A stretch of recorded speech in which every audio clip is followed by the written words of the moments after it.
Officer Bradley's patrol car rolled slowly down the street, the soft hum of the engine cutting through the silence of the early afternoon.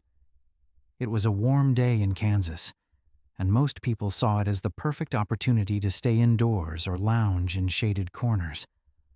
But as Bradley cruised through the predominantly black neighborhood of Brookside, he noticed most of the residents seemed to be unfazed by the heat as they continued with their regular routine, oblivious to the weather.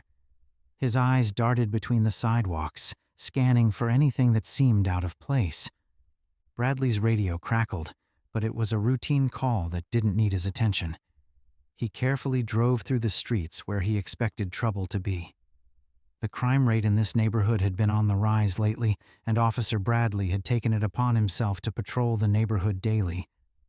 He liked to think of himself as a protector of law and order, even if that meant stepping on a few toes to do his job right.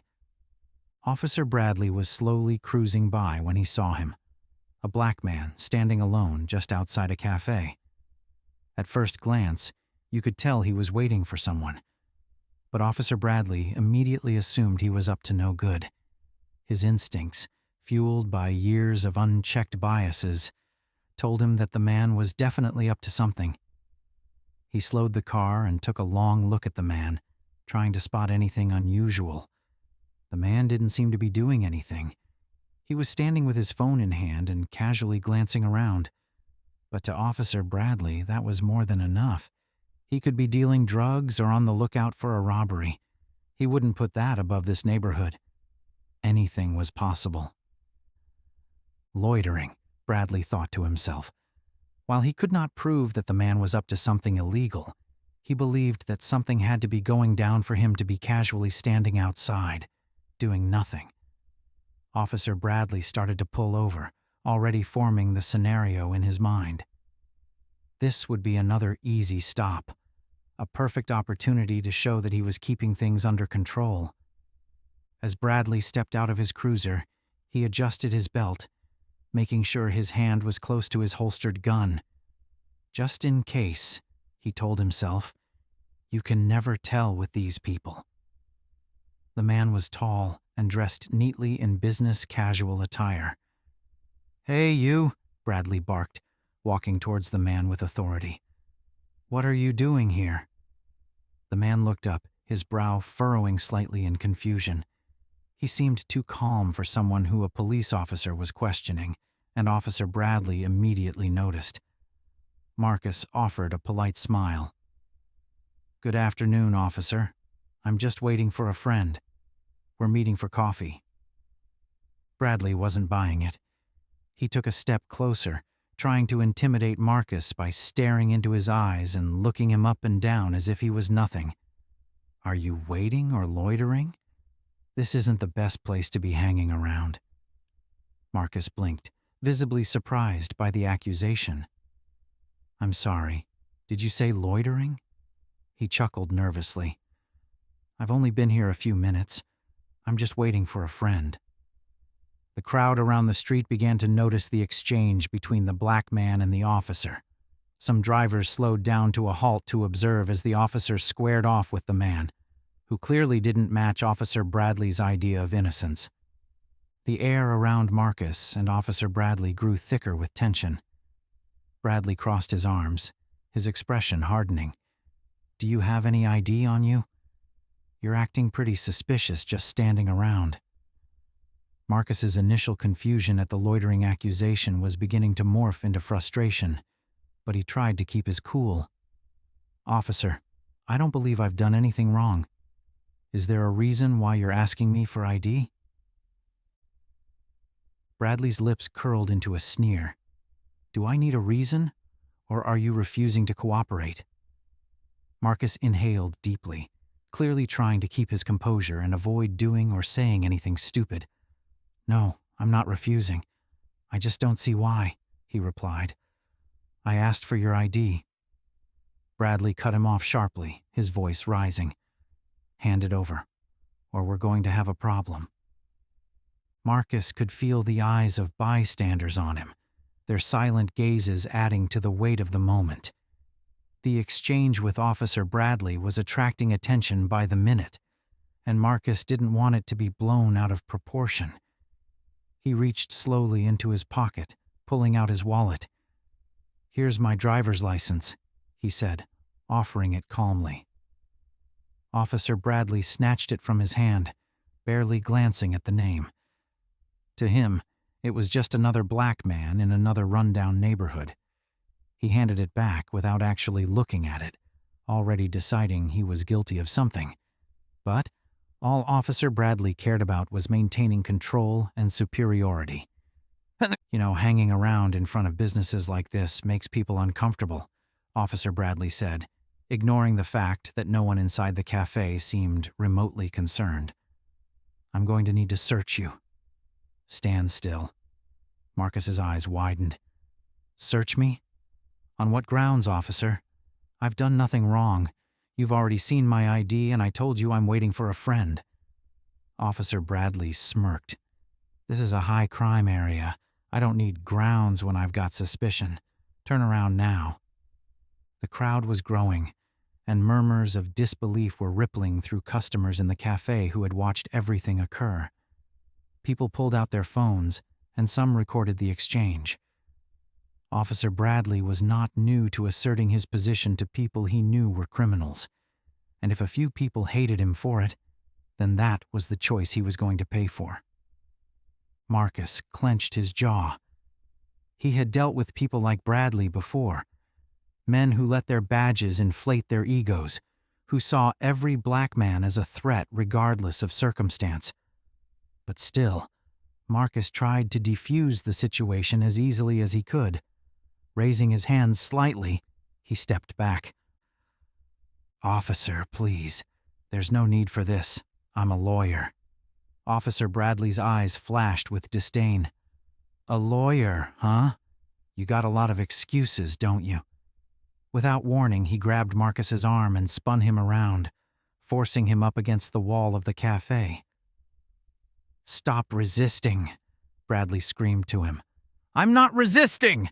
Marcus shouted, his voice steady but strained as Bradley pulled his hands behind his back. "This is completely unnecessary, officer. There's no reason for this." But Officer Bradley wasn't listening. He was already reaching for his handcuffs, oblivious to the crowd and the growing number of phones pointed in their direction. "You're under arrest for loitering and resisting a lawful search," Officer Bradley screamed to Marcus. As the cuffs clicked around Marcus's wrists, the moment felt surreal. He wasn't just angry.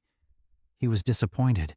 Marcus was disappointed that despite everything, despite all his achievements, his education, and his work, he was still being treated like a criminal for simply standing in a place for too long. At this point, some of the watchers from the crowd began to speak up. "He didn't do anything," someone shouted. "This makes no sense." Officer Bradley suddenly noticed that a small group of people had been watching from the other side of the road. He didn't really mind. They were all criminals, and he was all out for them. He shoved Marcus towards the patrol car, ignoring the noise. "Get in," he growled, pushing him into the back seat. As Marcus sat in the patrol car, staring out at the street where he had just moments ago been patiently waiting for his friend, he couldn't help but think about how quickly things could change in a second. The cold metal of the cuffs against his wrists still felt unbelievable, but it was nothing compared to the growing feeling of humiliation as he stared outside the police car. But Marcus knew this wasn't over, not by a long shot. Marcus could still hear the murmurs of the crowd that had gathered when people started noticing the officer harassing him for no just reason. But with the glass of the police car, their voices sounded muffled now. His mind was trying to make sense of what had just happened. Who would believe that he was being arrested for waiting for his friend outside a cafe? Marcus had always prided himself on keeping his emotions in check. As a lawyer, he knew how to navigate even the most heated confrontations, how to reason, and how to diffuse tension with logic and calm. But for all his skills, Marcus couldn't save himself. Here he was, handcuffed, sitting in the back of a patrol car, having committed no crime other than waiting for a friend. His heart skipped a beat as he thought of all the ways this could end. It was obvious that Officer Bradley had already made up his mind that he was guilty of whatever his mind had convinced him of. His chest tightened with a growing sense of helplessness, a feeling he hadn't felt in years. He had worked so hard to avoid situations like this, to distance himself from the painful stereotypes that society often placed on black men like him. But none of that seemed to matter now. Even his fancy law degree had not saved him. Marcus had told Officer Bradley he was a lawyer, but he had scoffed at him, brushing it off as a lie. Marcus found the whole scenario to be unbelievable, as he was even a respected board member on the city's Police Accountability Commission, a group explicitly designed to address abuses like this. This was precisely the kind of scenario the organization worked on preventing, and here he was, a victim of the same issue he was trying to stand against. To men like Officer Bradley, Marcus, and other black men were always up to something illegal. It did not matter if they appeared to be standing on the sidewalk. There was always more to it. Marcus had not felt this type of anger since his rebellious teenage years. His hands, clenched in cuffs behind him, ached from the pressure. But he forced himself to stay calm, taking deep breaths to calm himself and prevent giving Officer Bradley the opportunity he wanted for hurting him. "Keep it together," he muttered to himself. "This will be over before you know." Marcus inhaled deeply, closing his eyes for a moment and trying to find the composure that usually came so easily to him. It wasn't just the injustice of the situation that ate at him. It was the humiliation of being treated like a criminal in front of strangers, of being handcuffed for no reason, of being disrespected by a man who was drunk on power and wielded it recklessly and with zero accountability. The sound of the cuffs clicking around his wrists dragged Marcus out of his deep thoughts and back to reality. Officer Bradley, on the other hand, was having a swell day. He could already imagine the look on the faces of his fellow officers when he walked into the room with his arrest. Just thinking about it made Officer Bradley happy, and he walked back to his car with a smirk barely concealed on his face. He could feel the eyes of the crowd on him. They had this look of anger and disgust in their gazes, but he didn't care. In his mind, he had just done his job. Another day, another arrest, another troublemaker off the streets. Officer Bradley carefully slid into the driver's seat. He glanced into the rearview mirror at Marcus, sitting quietly in the back. The smirk on his face got wider as he adjusted the mirror to get a better view of his new prisoner. As Officer Bradley stared at Marcus from the front mirror, he couldn't help but feel that he was too comfortable and quiet, as if he was privy to some information that Bradley knew nothing about. There was something about the way Marcus carried himself that got under his skin, like he was too good for this neighborhood. "A lawyer?" Bradley muttered under his breath with a snort of laughter. "Sure, and I'm the mayor." He shook his head, still convinced that Marcus was just another street thug slinging dope. As he pulled the car away from the curb, Bradley's chest swelled with the familiar sense of power that came with making an arrest. The people on the sidewalk might be upset, but what did they know? They weren't out here day after day, dealing with the crime and the danger. He was. Bradley had been on the force for years, long enough to know that you couldn't afford to let your guard down, especially in neighborhoods like this. It was him against them. And today, like most days, he had won. The car roared forward, and Marcus stared out of the window as the city passed by in a blur. Marcus's mind went back to the indignity of being walked down in handcuffs. If this could happen to him, what hope was there for the average black man? Marcus remembered the stares of the customers inside the cafe. Some had their eyes filled with pity, unsure of what Marcus had done to deserve being arrested, while those who had watched the whole scenario play out knew that he was being arrested for not just reason. Inside the car, Bradley's satisfaction was noticeable. His face had a smug look as he stole glances at Marcus. The silence was loud, and Marcus had a lot to say, but for now, he was going to bide his time until they got to the station. Only then would he really give Officer Bradley a piece of his mind. "I hope you know resisting arrest is a serious charge." Officer Bradley finally broke the silence. His voice carried that disgust Marcus knew too well. This was the tone of a man who felt you were not worthy of living and sharing the same rights as him. Marcus stayed quiet, his eyes fixed on the city outside. He wasn't about to waste his breath trying to argue with a man who had already made up his mind. Immediately he saw him. Marcus knew his rights, and he knew this wasn't the time to debate them. All he could do was let Officer Bradley believe he had succeeded in breaking him. There would be a time for him to defend himself, and when it came, he was going to be completely ready. After Marcus had not responded, Officer Bradley took Marcus's silence for submission. "You had a choice, you know," he continued. "You could have just cooperated. You would have been on your way by now. But no, you had to make it difficult." Marcus could feel his jaw tighten again. He tried to calm himself, but he didn't know when the words flew out. "I didn't make anything difficult," Marcus spat back. His anger was rising again, and he was trying to take deep breaths, anything to keep his anger locked away. Marcus knew he had to stay in control, not for Officer Bradley's sake, but for his own. His mind was already brooding, thinking about the next steps, the phone calls he would make on getting to the station, the people he would contact, and finally, the case he would build against the police department. One thing he was sure about was that there would be consequences for what Officer Bradley had done today. Marcus sat in the back seat, watching as the police station grew closer through the small, grated window. For a moment, Marcus closed his eyes and imagined how differently the situation could have played out if Officer Bradley had asked him a few reasonable questions, maybe even apologized when he realized the mistake.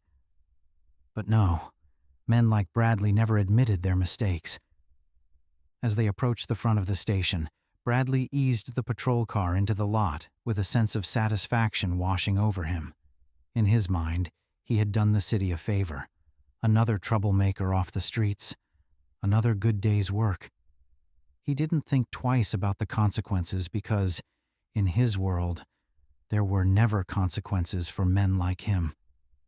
Officer Bradley stepped out of the car, opening the back door to pull Marcus out.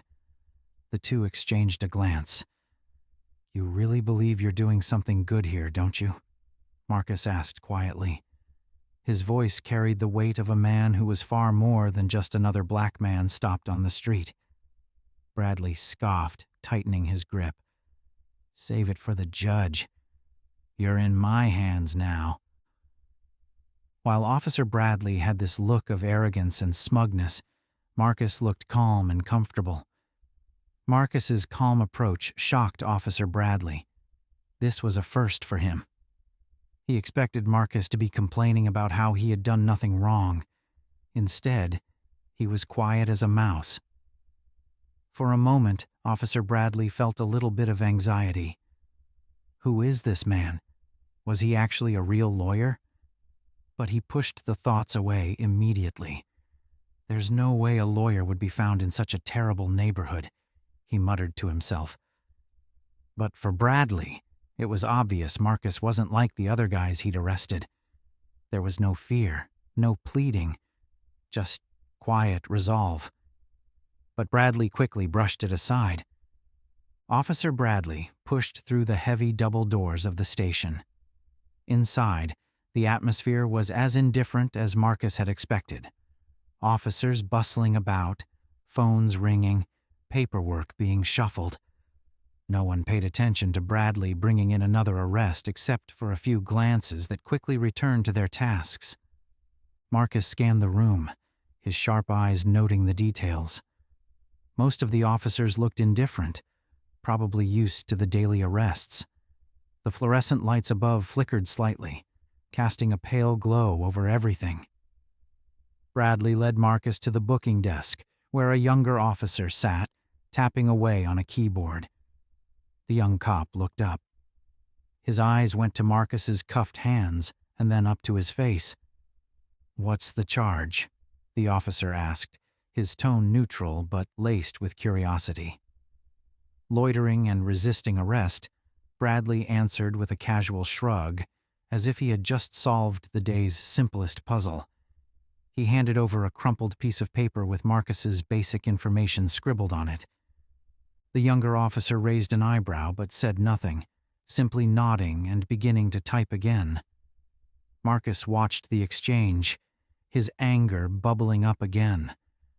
Marcus took deep breaths to calm himself, remembering he had to do anything possible to contain his emotions.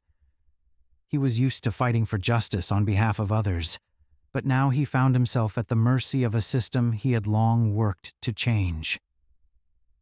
Bradley turned to Marcus, arms folded across his chest, his smug expression plastered across his face. "You'll be processed, and then we'll see what happens next." Marcus's fingers dug into his palm. He was doing everything he could to keep his composure. "You know," he said, voice even and controlled, "the fact that you escalated this without reason doesn't just end here. Trust me, there will be repercussions."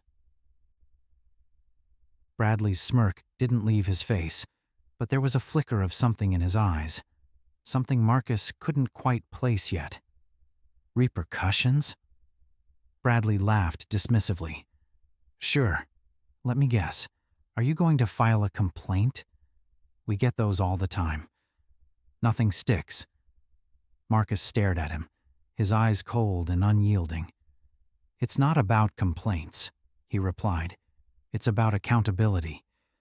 But you'll learn that soon enough." The tension that followed was thick, a palpable force that hung in the air as the younger officer processed Marcus's information. The officer finally looked up, breaking the silence.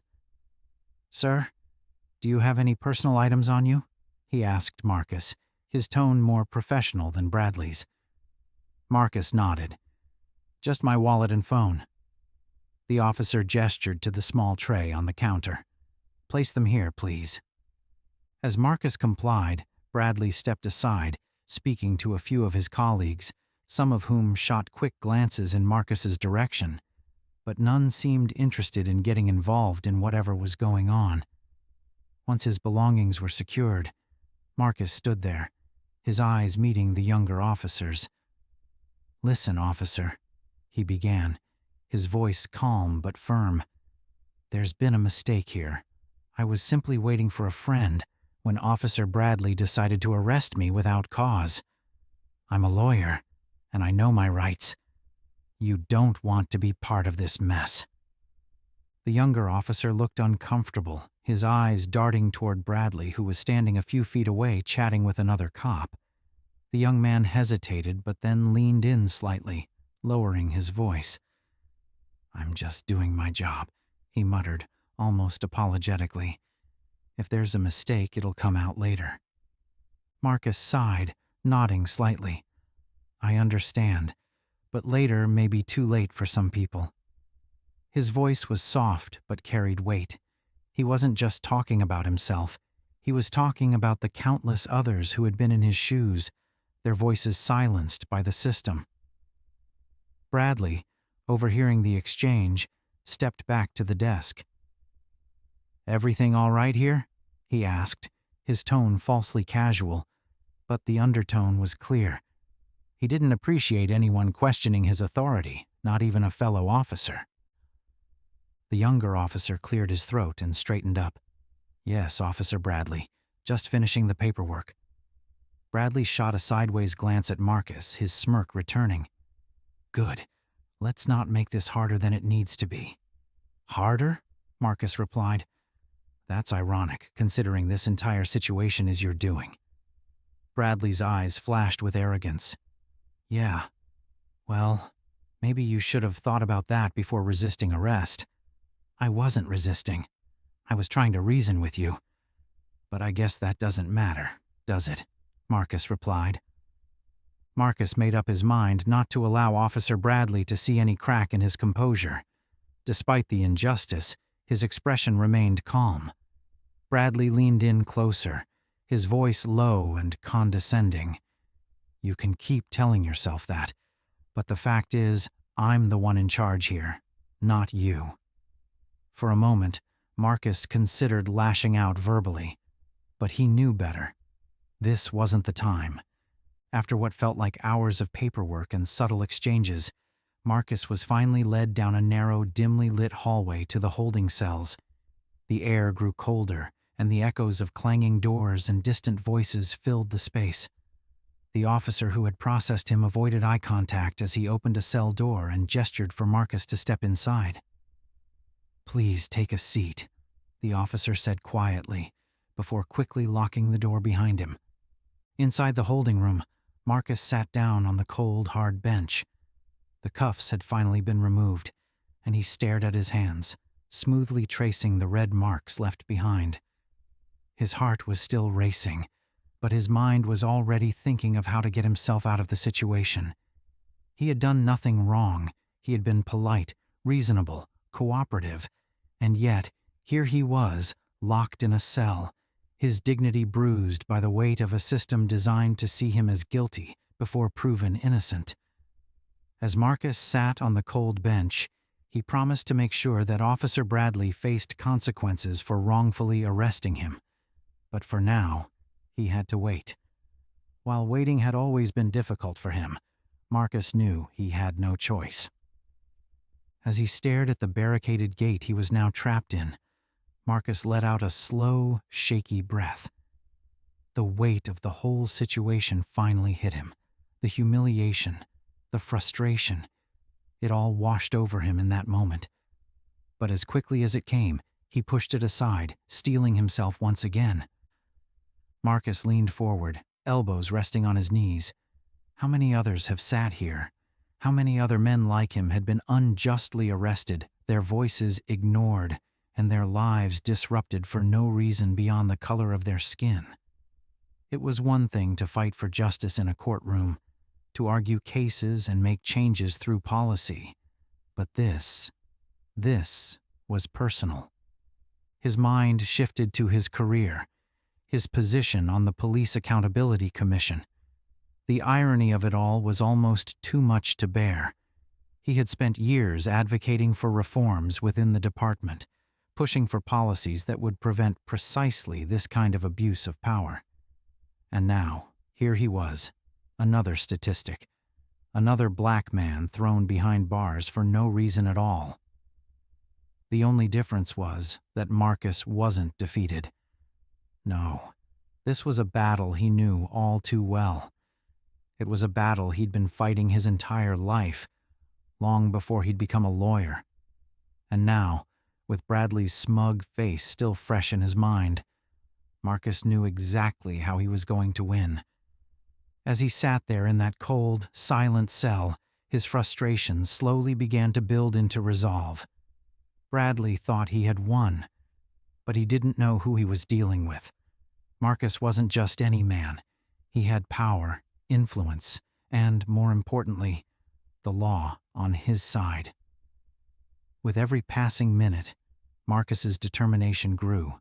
This wasn't just about him, it was about the system, and this time, the system had targeted the wrong man. As Marcus leaned back against the cool concrete wall of the holding cell, his mind was no longer filled with confusion or anger. That initial rush of emotions had passed, and now he had clarity about what his next step would be. Yes, he had been in tough situations before, though never quite like this, but he knew better than to let frustration control him. Control was something Marcus had mastered, even in moments when it seemed like everything was falling apart. As Marcus sat there, he could hear the faint murmur of voices from beyond the heavy metal door. He closed his eyes, letting the noise fade into the background as he focused on what lay ahead. He knew his rights, knew them better than most of the officers outside that cell, and soon enough, they would have to come to terms with what they'd done. The door to the holding area creaked open, and a guard stepped inside, his face blank. He eyed Marcus for a moment before speaking. "You get a call if you want it." Marcus's eyes opened slowly. "Yes," he said, standing up with swift confidence. "I'll take that."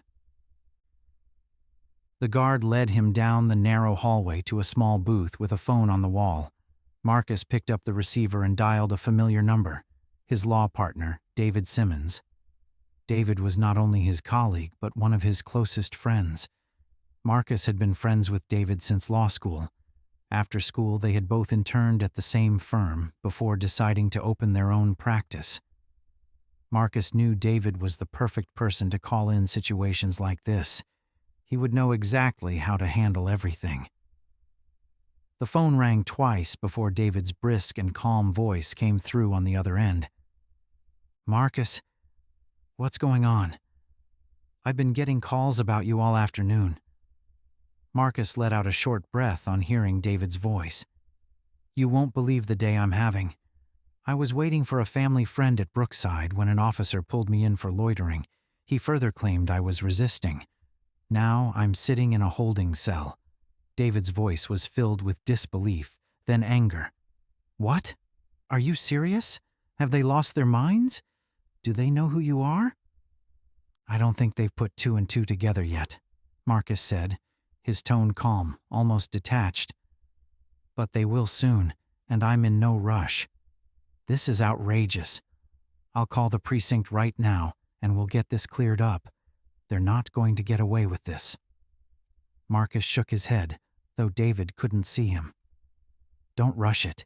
Let's not come in too hot. I want them to realize what they've done on their own. Once they start connecting the dots, the panic will set in. Trust me on this." David paused for a moment, taking in Marcus's strategy.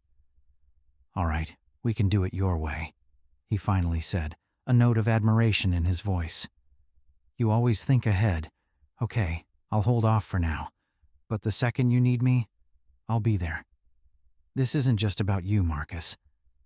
Marcus's jaw tightened slightly. "I know.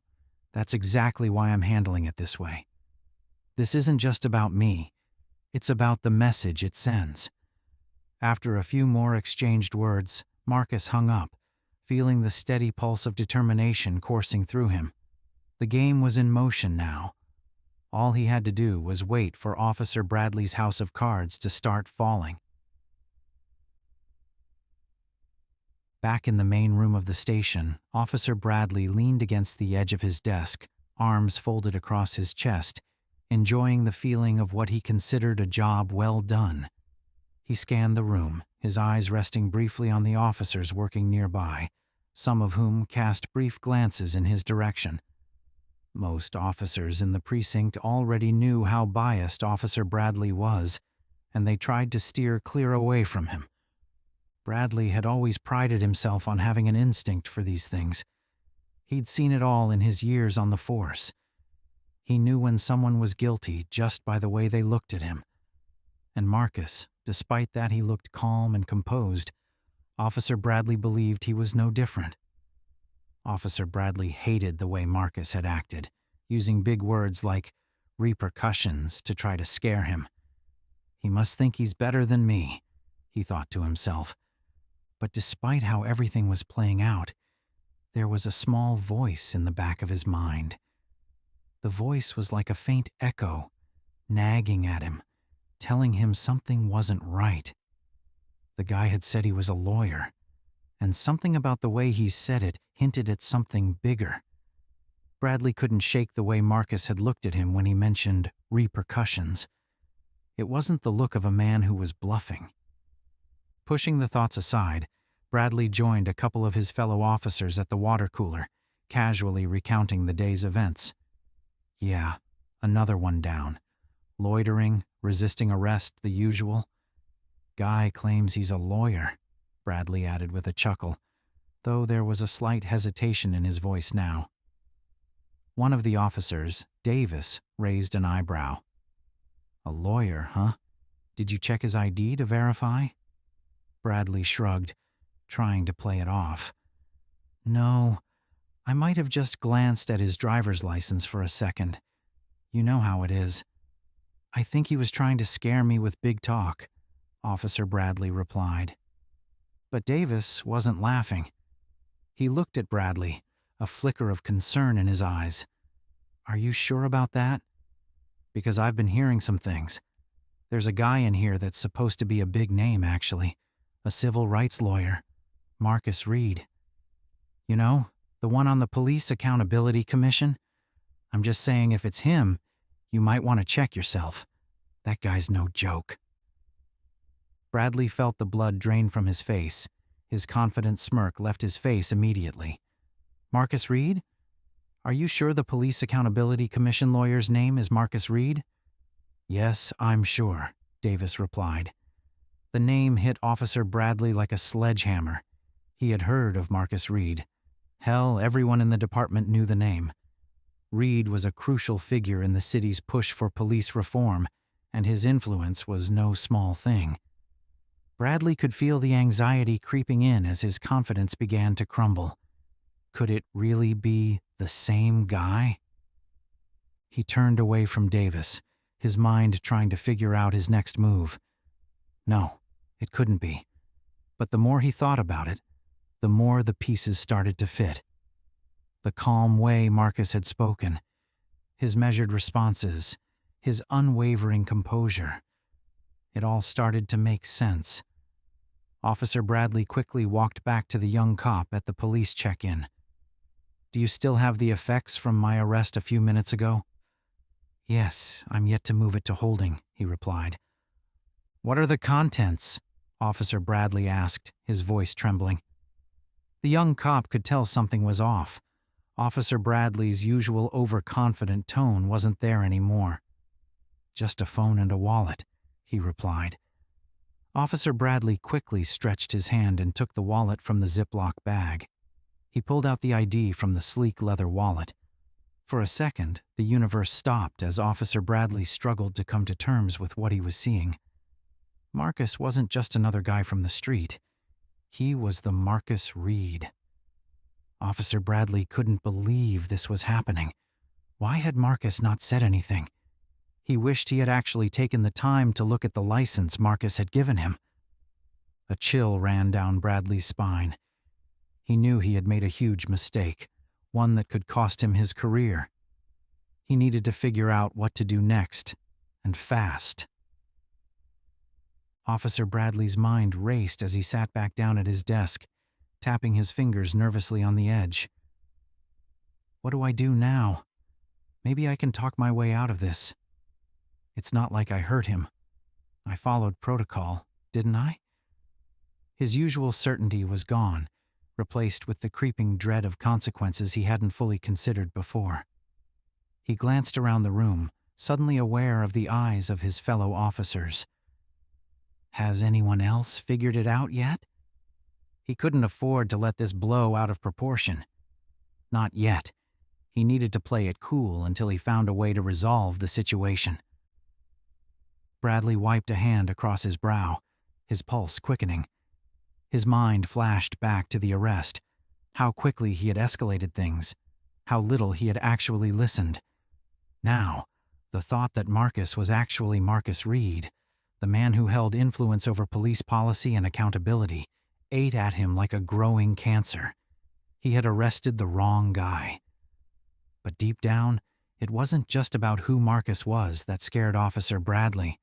It was what he represented. Marcus was a threat to what Officer Bradley believed and how he operated. If Marcus really were that connected, then Bradley's usual tricks wouldn't work this time. He couldn't just smooth things over or rely on the department's usual lack of oversight. This was going to get out. And when it did, it wasn't going to end well for him. Meanwhile, back in the holding cell, Marcus sat calmly on the bench. His expression was calm. He knew that it was only a matter of time before they found out who he was and why they did. Word would spread through the station like a burning fire. It was only a matter of time before Bradley's confidence turned to panic. Marcus had seen it happen before. Men like Bradley thought they were untouchable until they realized they lived in a bubble of their own ignorance. The corner of Marcus's mouth twitched in a smile as he thought of the whole scenario playing out in the station. Officer Bradley sat at his desk, his mind spinning in a way it hadn't in years. He had not been the same after his brief conversation with Officer Davis. The name Marcus Reed kept echoing in his head, bouncing off the walls of his mind like an alarm bell that wouldn't stop ringing. The thought of what he had done alone was enough to send a jolt of cold fear down his spine. Bradley hadn't fully processed the implications of what that would mean, not just for the arrest itself, but for his career, his reputation, everything. He'd made arrests like this so many times before. Stop, question, assert dominance, cuff, and move on. But now, for the first time in his career, Bradley wished he could take back this one arrest. If he had driven past Marcus in front of the cafe, he wouldn't have been in the mess he had found himself in.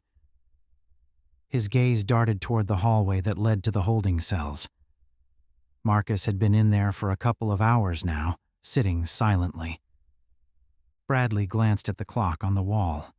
He needed confirmation. He couldn't risk waiting any longer. He rose from his chair, moving stiffly toward the front desk where Officer Davis was seated, casually flipping through some paperwork. "Hey, Davis," Bradley said, his voice strained, betraying the anxiety he was trying to suppress. "The guy I brought in earlier, the one you mentioned, are you sure it's him? The Marcus Reed?" Davis barely looked up from his papers. "Yeah, man, I asked around. Pretty sure it's him. Why?" Bradley felt a cold sweat break out across his forehead. He had asked Davis, hoping that it would be that the guy in his cell just shared the same name with Marcus Reed. "How do you know?" he asked again. "I mean, did you check his ID?" Davis finally looked up, raising an eyebrow. "Not yet. But the guy's face is all over the news. He's the lawyer who's been pushing for police reform in this city. How do you not know who he is?" Bradley swallowed hard, trying to maintain his composure. "I didn't really get a chance to look at his ID properly till after our discussion just now," he admitted, feeling his face flush with embarrassment. Davis let out a low whistle, shaking his head. "Damn, Bradley. If it's really him, you're in some serious shit. This guy's got connections all over the place. The commission he's on, they're the ones who review misconduct cases. You're about to be headline news, my friend." Bradley's stomach twisted into knots. His mouth went dry as the full weight of Davis's words hit him. The Accountability Commission? That was the very commission tasked with investigating incidents just like this one. Wrongful arrests, racial profiling, and anything relating to abuse of power. For a moment, the room seemed to spin around him. Bradley's mind raced, trying to figure out how to salvage the situation before it became worse. But the more he thought of it, the clearer it became that there was no escaping this one. His usual bravado was gone, replaced by a fear that clawed at him from the inside. Meanwhile, in the holding cell, Marcus remained as calm as ever, leaning back on the hard bench, his fingers laced together, resting on his lap. The hours had passed slowly, but he knew they must have figured out who he was. The thought of the panic that must be creeping into Bradley's mind was the satisfaction he needed in this cold cell. Marcus had experienced many kinds of battles throughout his career, but this one was personal. There was no courtroom here, no legal obstacle to hide behind. This was raw, naked injustice, and he had become the symbol of it once again. But the difference now was that Marcus wasn't just any victim. He had the tools, the power, and the knowledge to turn this situation into something much bigger than a wrongful arrest. Marcus snapped back from his thoughts as the metallic groan of the holding cell door turned open. The young officer who had processed him earlier, Officer Harris, stepped in, looking slightly uncomfortable, as though he wasn't sure how to approach Marcus. "Mr. Reed," Harris said gently, glancing at the file in his hand. "We need to get some additional information from you, and then you're free to go." Marcus stood up. He could see the uncertainty in Harris's eyes, the way the officer shifted his weight from one foot to the other. It was clear that word had started to spread. Marcus nodded. "Of course. Lead the way." Harris led him down the hallway and into a small room. A single fluorescent light hung above the table, casting harsh shadows on the walls. Marcus took a seat, folding his hands in front of him. Bradley entered the room a few minutes later. Marcus immediately noticed his face was pale, with his eyes darting nervously. He sat down across from Marcus, and for the first time since their encounter on the street, Marcus could see it. Bradley was afraid. Bradley cleared his throat, fumbling with the papers in front of him. "Mr. Reed," he began, his voice low. This was a startling difference from the officer who had arrested him a few hours ago. We're going to need to verify some information," Officer Bradley said. Marcus didn't break eye contact. "My ID was already provided during processing, Officer Bradley. What more is needed?" The question was simple, but the weight behind it was enough to make Bradley's hands tremble slightly as he sifted through the paperwork. "Right," he muttered, avoiding Marcus's gaze. He pulled out the copy of Marcus's driver's license and stared at it for a long moment. His worst fears were reconfirmed again. There it was, in black and white. Marcus Reed, the lawyer, the commissioner, the man who had the power to dismantle everything Bradley had built his career on. The room fell silent as Officer Bradley just stared at the document in front of him. Bradley's throat tightened as he finally looked up from the ID, meeting Marcus's calm, piercing stare. "You're on the Police Accountability Commission, aren't you?" Marcus's lips barely moved as he responded. "Yes, Officer Bradley. I am. And you're aware of what that commission does, I assume?" Bradley nodded slowly, swallowing hard. "I know. They review cases, incidents involving officers." His voice cracked slightly on the last word, the weight of his mistake and the trouble he was in dawning on him. "That's right," Marcus said, his tone even, but there was a cold edge to it now. "We review cases of misconduct, abuse of power, and wrongful arrests." He let the words hang in the air, and Officer Bradley immediately knew this wasn't going to end well for him. Bradley's heart pounded in his chest as he tried to think of anything that could diffuse the situation. "Look, Mr. Reed," he stammered, "I didn't know who you were. I was doing my job. You weren't cooperating, and—" Marcus held up a hand, silencing him with a single gesture.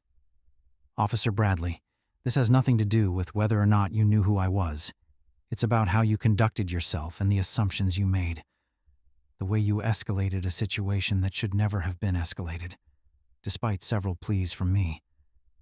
Bradley felt the walls closing in around him. "I didn't mean—" Bradley began, but Marcus interrupted him again, his voice sharper this time. "You didn't mean what? To arrest me without cause? To humiliate me in public? Or to use your authority as a weapon because you assumed I was guilty the moment you saw me?" Marcus's eyes flashed with anger, though his tone remained steady. Officer Bradley's face turned a deep shade of red. His usual composure was crumbling. I didn't realize—" "Didn't realize what?" Marcus leaned forward, his eyes locking onto Bradley's. "That I was a lawyer? That I had the power to hold you accountable? Or didn't you realize that you've been doing this your entire career, and no one's ever stopped you?" The words cut deep, and Bradley knew he had absolutely no defense. He had messed up, and now there was no going back. He stared at the table, his hands trembling. He had lost control. Marcus leaned back, his expression softening. but his eyes remained cold. "Here's what's going to happen, Officer Bradley," he said quietly. "I could file a lawsuit. I could drag your name through the courts and make sure everyone knows exactly what you did. But that's not my goal. I'm not interested in personal retribution." Bradley's head snapped up, a flicker of hope in his eyes. "You're not?" "No," Marcus continued, his voice firm. "I'm interested in impacting real and complete change. You're not the first officer to make that mistake. And if things don't change, you won't be the last." Bradley sat there, unable to respond, his mind spinning as the reality of what Marcus had just said sank in. This wasn't just about him. It was about the system he had been a part of for so long, one that Marcus was determined to change. Bradley sat at his desk, staring blankly at the stack of paperwork in front of him. Marcus had been released, but he knew that a storm was brewing. Bradley's hands trembled as he flipped through the reports, but his mind wasn't registering the words. The revelation that he had just wrongfully arrested one of the city's most respected lawyers, Marcus Reed, had shattered whatever confidence he had. He had replayed the arrest in his head 100 times, and with each replay, the weight of his mistakes weighed down on him. There were certain points in their interactions he would have handled better, but he was too interested in a power display at the time. He could still see Marcus's calm, unflinching face as he spoke in that cold, measured tone. Bradley had no defense, no way to cover the evident truth. He had let his biases and arrogance blind him, and now he was going to face the repercussions, just like Marcus had told him earlier. "Why didn't I just listen?" he thought to himself. The question circled in Bradley's mind as the minutes dragged on. The police station felt different now, quieter, colder. His colleagues moved around him, but no one said anything to him directly. A few of them shot curious glances his way, but nobody bothered approaching him. It was as if they could smell the trouble hanging over him, and they were keeping their distance. The thought made Bradley's stomach twist. They all knew he'd messed up, even if they weren't saying it out loud. The silence from his fellow officers only made the pressure building inside him worse. Officer Bradley could not stand the suffocating silence any longer, so he stood from his desk and made his way to the break room. As he pushed open the door, he found a few officers sitting around, sipping coffee and chatting casually. Officer Davis was there, along with 2 others, Larson and Kim, who were hunched over, reviewing case files. "Hey," Bradley said, trying to inject some nonchalance into his voice as he poured himself a cup of coffee. "Did you guys hear about the guy I brought in earlier?" "It turns out he's Marcus Reed." Davis looked up, eyebrows raised. "Yeah, man. That's what I was telling you. He's a big name around here. Are you sure you didn't know when you cuffed him?" Bradley forced a laugh, but it came out strained. "No, I didn't realize. The guy was acting suspicious, you know. I thought he was loitering, maybe casing the place." Larson, who had been flipping through a file, glanced up with a frown. "Casing the place? In a suit?" "Come on, Bradley. You had to know something was off." The comment sucked the air out of the room, and Bradley felt his face flush with embarrassment. He forced himself to remain calm, though his grip on the coffee cup tightened. "Yeah, well, he wasn't exactly cooperating either. He kept giving me attitude, which made the whole scenario worse." Davis leaned back in his chair, arms crossed over his chest. "Look, I get it, man. Sometimes you have to show these guys who the boss is. But this is Reed we're talking about. That's a different ballgame.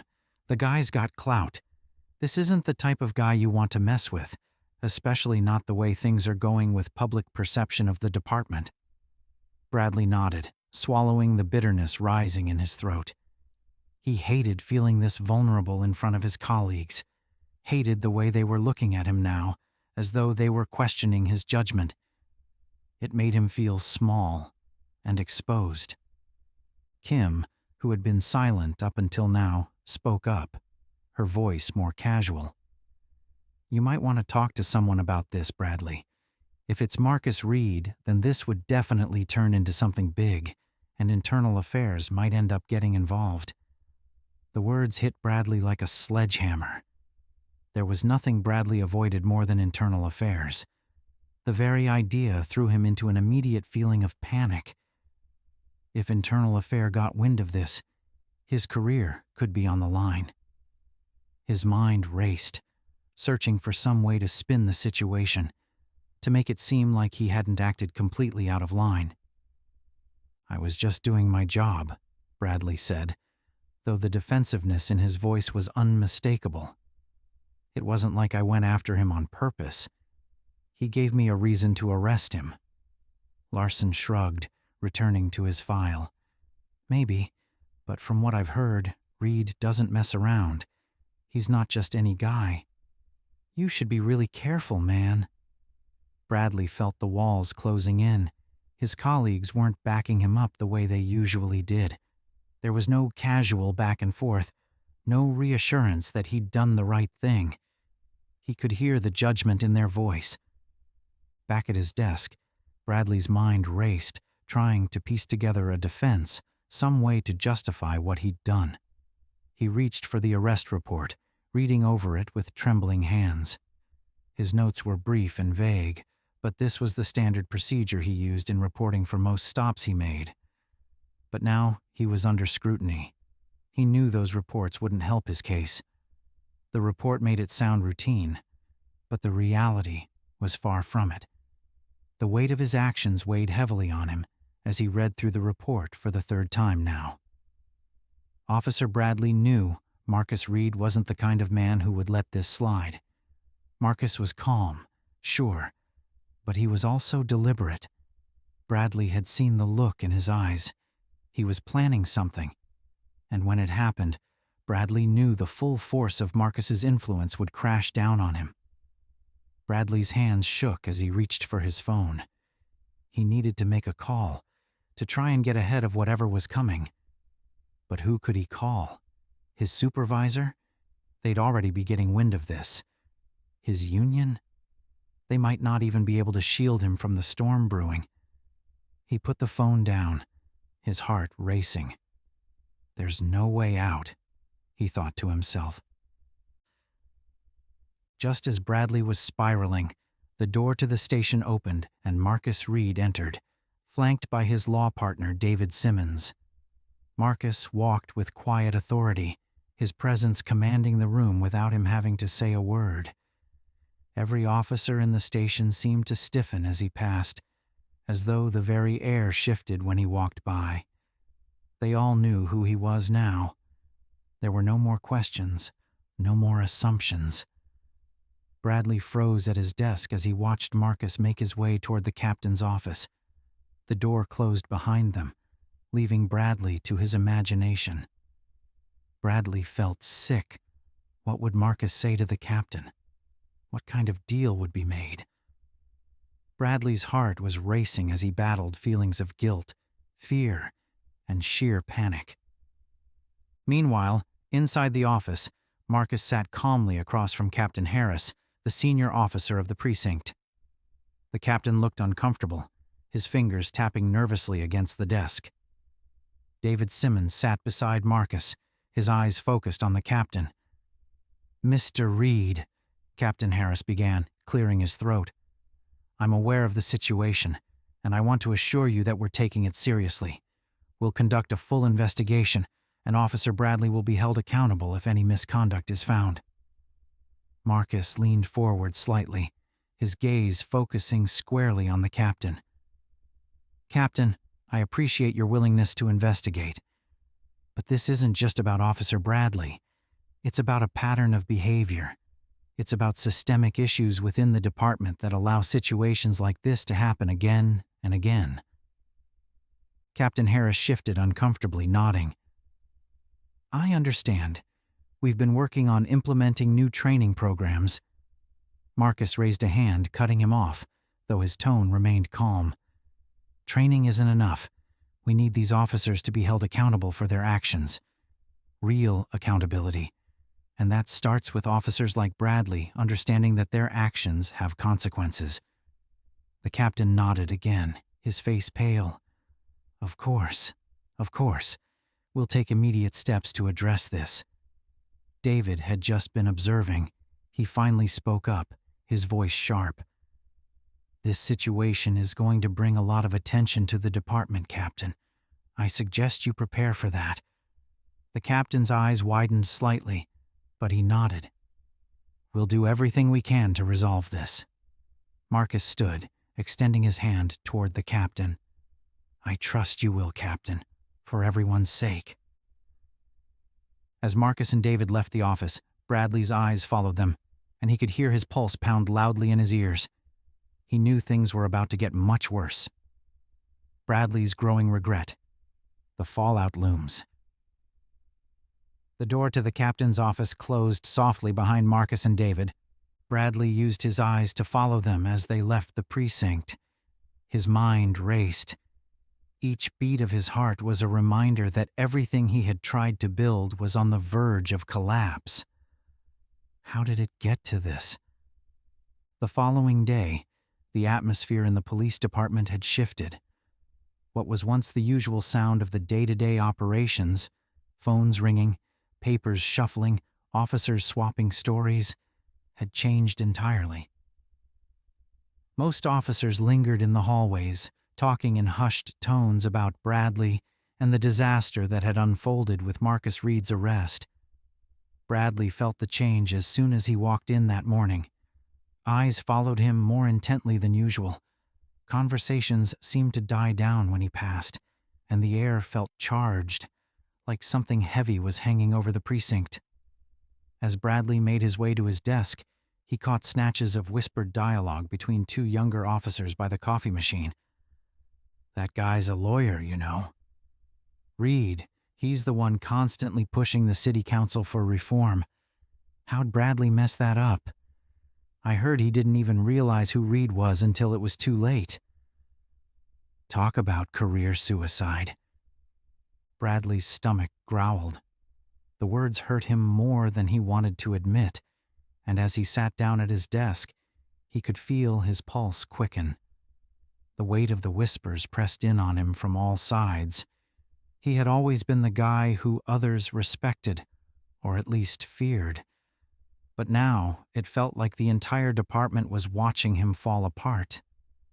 They're waiting for me to crash, he thought to himself. Bradley shuffled through some papers trying to focus, but his mind kept drifting. He knew this wasn't just in his head. His colleagues were talking about him. They were judging. And worse, they were distancing themselves from him, as if his misstep with Marcus Reed had made him toxic. It didn't take long for the first awkward conversation of the day to find him. Officer Davis, who had been the first to warn him about Reed's identity, approached Bradley with a forced casualness that made it clear this wasn't just a routine check-in. "Hey, Bradley," Davis said, leaning against the edge of the desk, his voice smooth and cold. "How are you holding up?" Bradley looked up from his pile of paperwork, narrowing his eyes slightly. "I'm okay," he replied. Davis shrugged, trying to look unconcerned but failing. "Just, there's a lot of talk going around. People are wondering what's going to happen now. Reed's a big deal, and you've got internal affairs looking into the whole thing. I just wanted to see how you're holding up." The mention of internal affairs sent a fresh wave of panic through Bradley. Of course, they would be looking into it. There was no avoiding that now. The situation had grown too far out of control for it to be swept under the rug. "I'm fine," Bradley snapped, though his voice came out more defensive than he'd intended. It was a standard arrest, nothing more. Davis hesitated, glancing around before speaking again. "I hear you, man, but it would be best if you started thinking about how you're going to handle this. New information going through the station is that Reed is already building a case." Bradley clenched his jaw, his hands balling into fists under the desk. "I didn't do anything wrong," he said, his voice tight. He was loitering. I followed protocol. Sure, Davis said, though his tone wasn't reassuring. He glanced at the other officers nearby, then back at Bradley. Look, I'm just saying, be ready. Things are going to get worse before they get better. Bradley watched as Davis walked away, the words lingering in the air like a bad omen. He didn't need Davis's half-hearted warnings. He already knew how bad this was. Every officer in the building knew it too. And now, Internal Affairs would be breathing down his neck, scrutinizing every decision he'd made that day. As the morning dragged on, the tension in the precinct only became worse. The usual banter between officers had been replaced by a quiet, uneasy atmosphere. Everyone knew what was coming next, but no one wanted to say it out loud. It was just before lunch when Captain Harris emerged from his office. His face was a mask of professionalism, but his eyes were heavy with the weight of what had been going on since yesterday. "Everyone, listen up!" Harris's voice boomed through the air. The entire precinct fell silent. Officers stopped what they were doing, phones were put down, and all eyes turned toward the captain. Effective immediately, there will be an internal investigation into the incident involving Officer Bradley and Mr. Marcus Reed.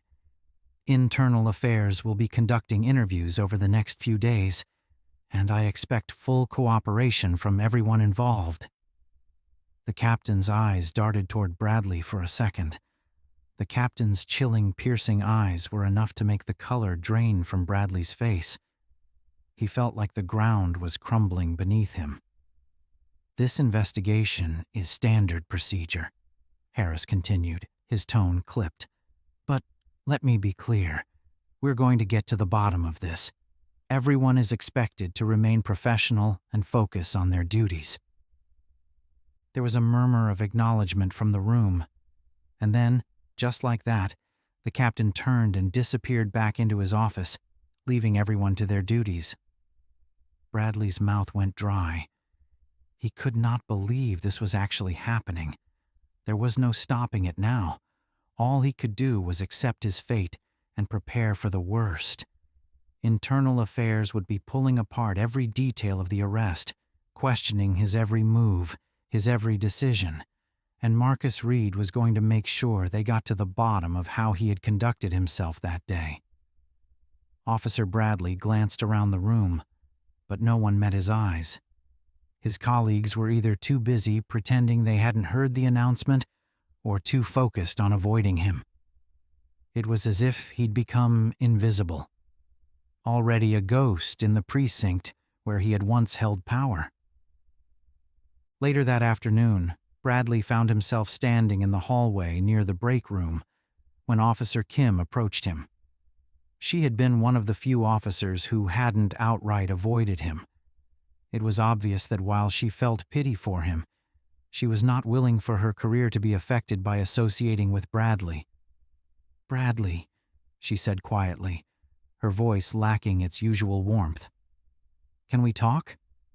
He nodded, though he felt a knot tighten in his stomach. "What's up?" Kim glanced around, making sure no one else was within earshot before speaking. "I heard what the captain said. I'm checking in to see how you're dealing with all this." Bradley ran a hand over his face, sighing heavily. "How do you think I'm dealing with it? Internal Affairs is going to come after me like vultures, and Reed's going to destroy me." Kim frowned, her voice soft but firm. "Look, things look bad, but if you really think you followed protocol, then you need to stick to that. Don't let the pressure get to you." Bradley scoffed. "It's easy to say that when you're not the one they're coming for." Kim's eyes softened with pity. She was trying to find the right words to offer support without tying herself too closely to his sinking ship. "You're right," Kim admitted. "It's not me. But Bradley, you've been on the force long enough to know how this goes. If you don't defend yourself, no one else will." Bradley's frustration flared. "And what's that going to do?" Reed has connections everywhere. I don't stand a chance." Kim's voice lowered to almost a whisper. "Maybe not. But you can't just sit here and let this eat you alive either. Fight it, or at least be ready for what's coming." Bradley's eyes met hers, searching for some reassurance, but all he found was a reflection of his own fear. Kim wasn't offering him an out. She was offering him a choice. Fight back or face the inevitable for your choices.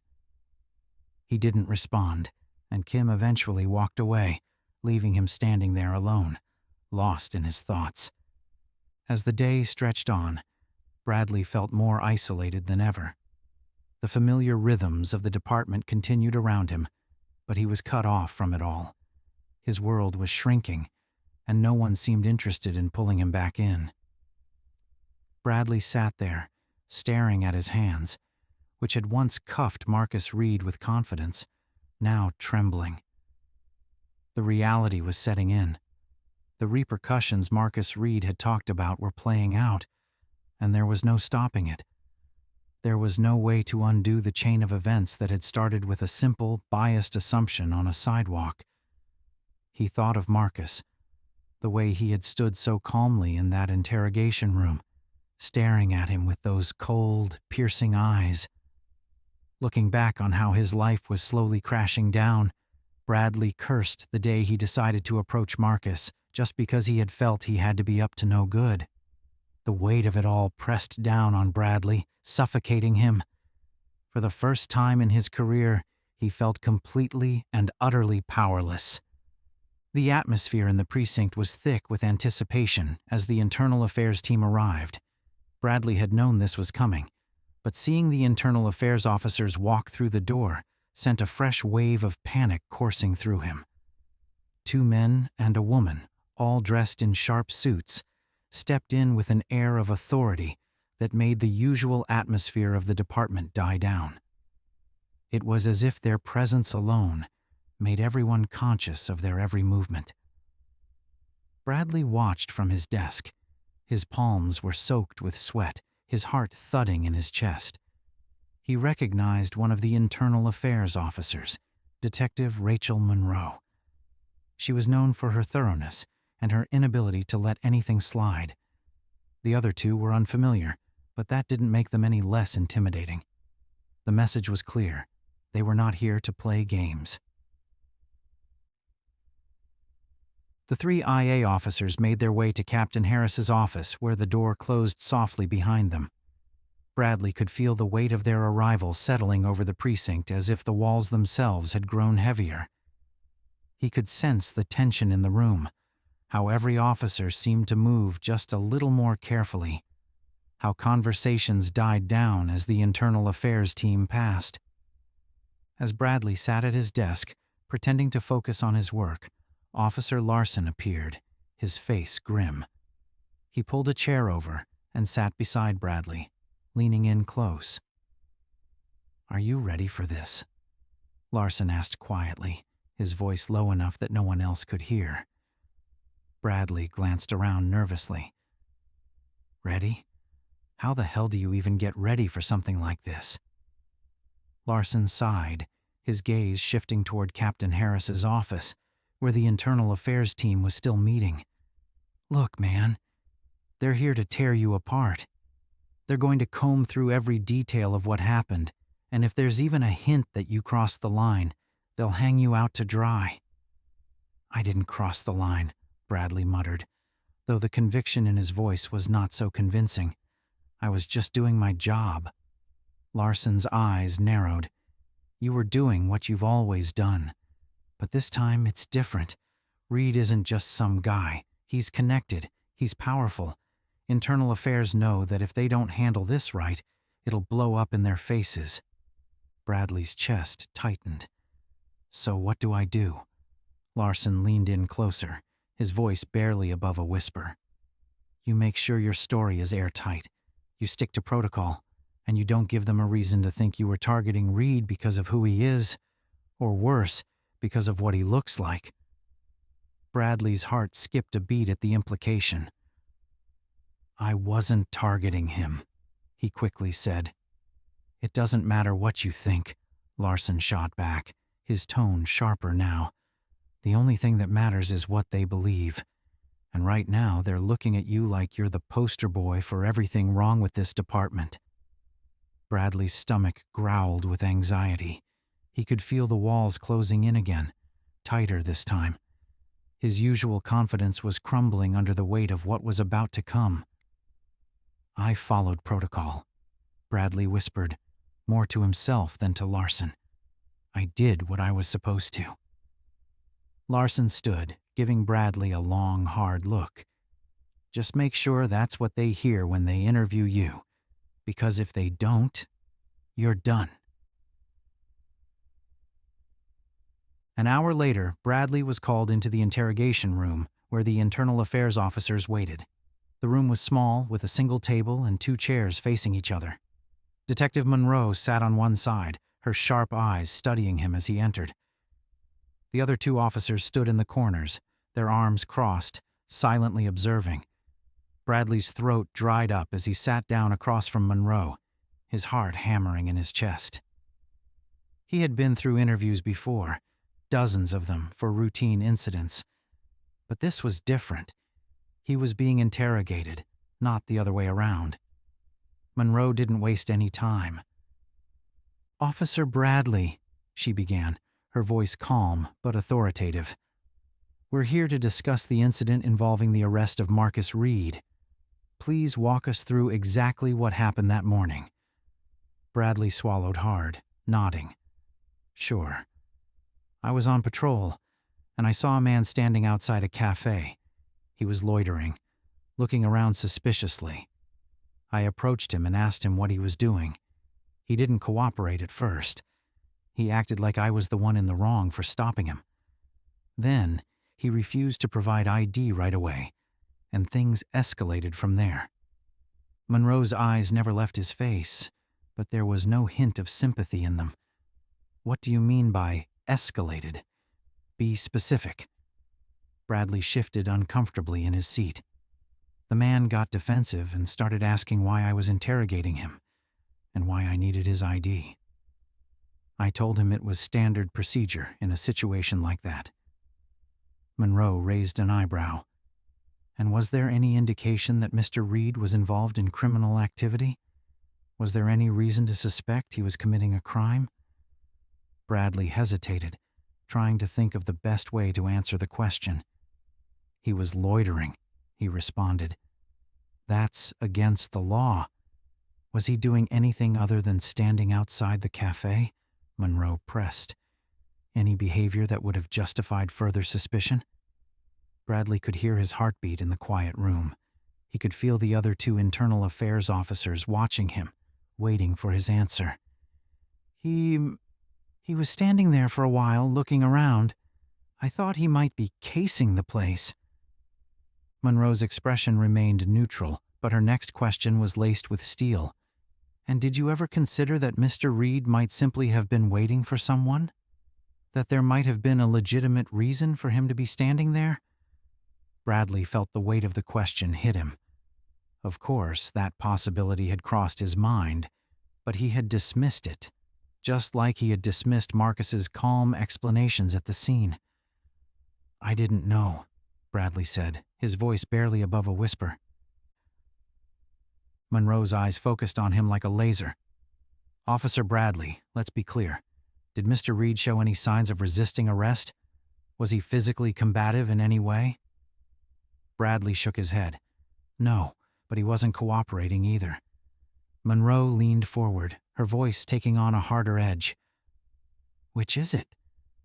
Not cooperating, or not complying with what you thought he should be doing? There's a difference, Officer Bradley." The room felt like it was closing in on him. The air was suddenly too thick and heavy for him to breathe. Bradley could feel the internal affairs officers closing in on him.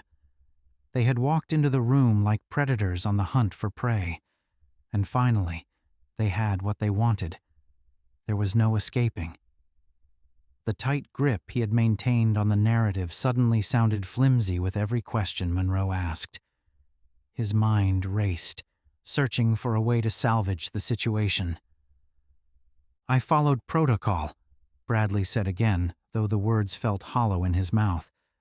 I followed the standard procedure. Monroe gave him a slight nod. We'll see, Officer Bradley. As Bradley's interview dragged on, the sense of fear and anxiety became worse. His uniform now clung to his back from sweat. Every answer he gave felt wrong, and every justification did not seem to make sense under Monroe's relentless questioning. In the back of his mind, Bradley knew that this wasn't just an investigation into a single incident. It was about something bigger. Marcus Reeds wasn't just seeking justice for himself. He was shining a spotlight on a system that had allowed officers like Bradley to operate unchecked for years. And now that spotlight was burning brighter than ever. By the time Detective Monroe wrapped up the interview, Bradley was drenched in sweat. His back and buttocks were soaked with sweat, and his hands were trembling as he tried to maintain his composure. He had entered the interrogation room, thinking he could talk his way out of this, that he could rely on the same defenses he had used time and time again. But this was different. Monroe had seen through every flimsy excuse and every weak defense. You'll be notified of our findings once the investigation is complete, Monroe said, standing up and signaling that the interview was over. In the meantime, you're to remain on desk duty. Is that understood? Bradley nodded, unable to speak. His throat had dried up and the words seemed to be stuck somewhere deep inside him.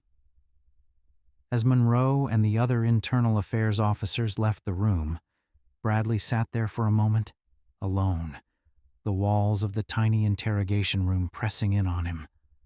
For the first time in his life, Bradley didn't know how to move forward. He had always been able to brush off anything life threw at him, but this was a situation he didn't know if he could get out of, especially with a big name attached to it. Bradley walked slowly back to his desk, feeling like every step was heavier than the last. The precinct felt different as he walked by. His colleagues avoided eye contact as he passed, their faces blank as their conversations paused as he made his way to his desk. It was as if Bradley had already been marked for something worse than a reprimand. His desk felt foreign to him as he sat down. The papers scattered across it seemed meaningless. The looming threat of the internal affairs investigation now tarnished the normalcy of the job he had known for years. He glanced around, noticing how isolated he had become. The department seemed to be leaving him behind. And in the back of his mind, Bradley knew that Marcus Reed was still out there, watching, waiting for the moment when everything would finally come crashing down. It was late afternoon when Marcus arrived at City Hall for a meeting with the Police Accountability Commission. The luxurious marble-lined halls of the building were quiet, the only sound being the soft echo of footsteps on the polished floors. Marcus walked with purpose, his posture calm yet commanding, every step a reminder of the power he held. His arrest was no longer just a personal insult. It had become the spark for something much more significant. As he entered the meeting room, his fellow commissioners were already seated, their expressions a mix of concern and anticipation. At the head of the table was Chairwoman Evelyn Ross, a woman who had spent her career pushing for police reform. She nodded at Marcus as he took his seat, her hands clasped tightly in front of her.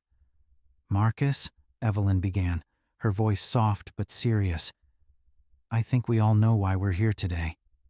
What happened to you?" She paused, searching for the right words. What happened should never have happened.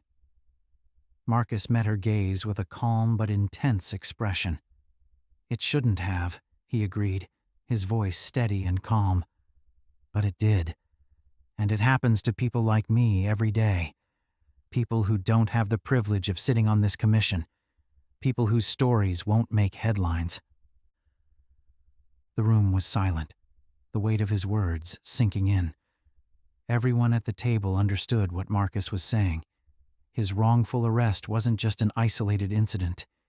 It was a symptom of a much larger problem.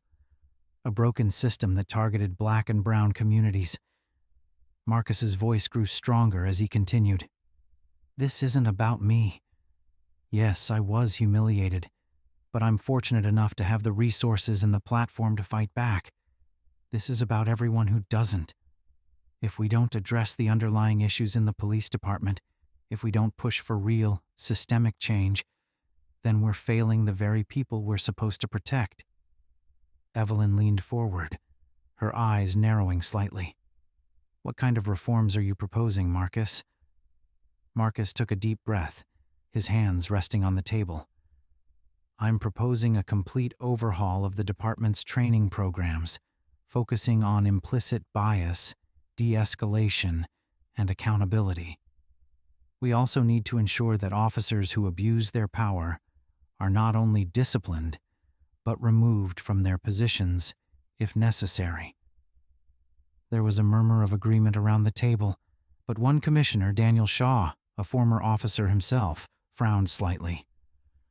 Marcus, I agree that reform is needed, but don't you think this could be too extreme? Not every officer is like Officer Bradley.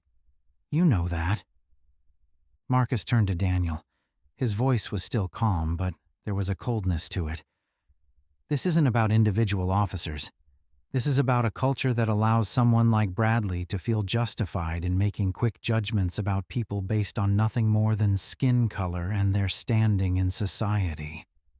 We have to change that culture completely. The room fell silent again, and Marcus could tell that they all understood what he was saying from the nods and side glances. After the commission meeting, Marcus stepped outside, and the late afternoon sun started to cover the city with a warm glow. He stood on the steps of the city hall, his thoughts still turning over the conversation he'd just had. He wasn't just fighting a battle in the commission chambers. He was fighting this battle for the people in neighborhoods like the one he had been arrested in, where people were tired of being treated like criminals in their communities. As Marcus scanned the crowd of people milling about the square, his phone rang. He glanced at the screen, an incoming call from Tanya Miller, one of the most prominent community activists in the city. She had been pushing for police reform for years, and now, after Marcus's arrest, her voice had grown even louder. Marcus answered, his voice calm. Tanya. Marcus, I just saw the news. Tanya's voice was filled with frustration and determination. This is the moment we've been waiting for. People are finally paying attention, and we have to use this. We can't let them sweep it under the rug. I know, Marcus replied, glancing around the plaza, and I'm not going to let that happen. We're pushing for real change through the commission, but we need public pressure too. We need the people behind us. You'll have them, Tanya said firmly. There's a rally scheduled for tomorrow in front of the police department. We've got the press coming, local leaders, and members of the community. You should be there. Your voice is the one they need to hear. Marcus hesitated for a moment, not because he didn't want to lend his voice to the cause, but because he understood the gravity of what was happening. His arrest had become a symbol of something much bigger than himself. He wasn't just fighting for his justice anymore.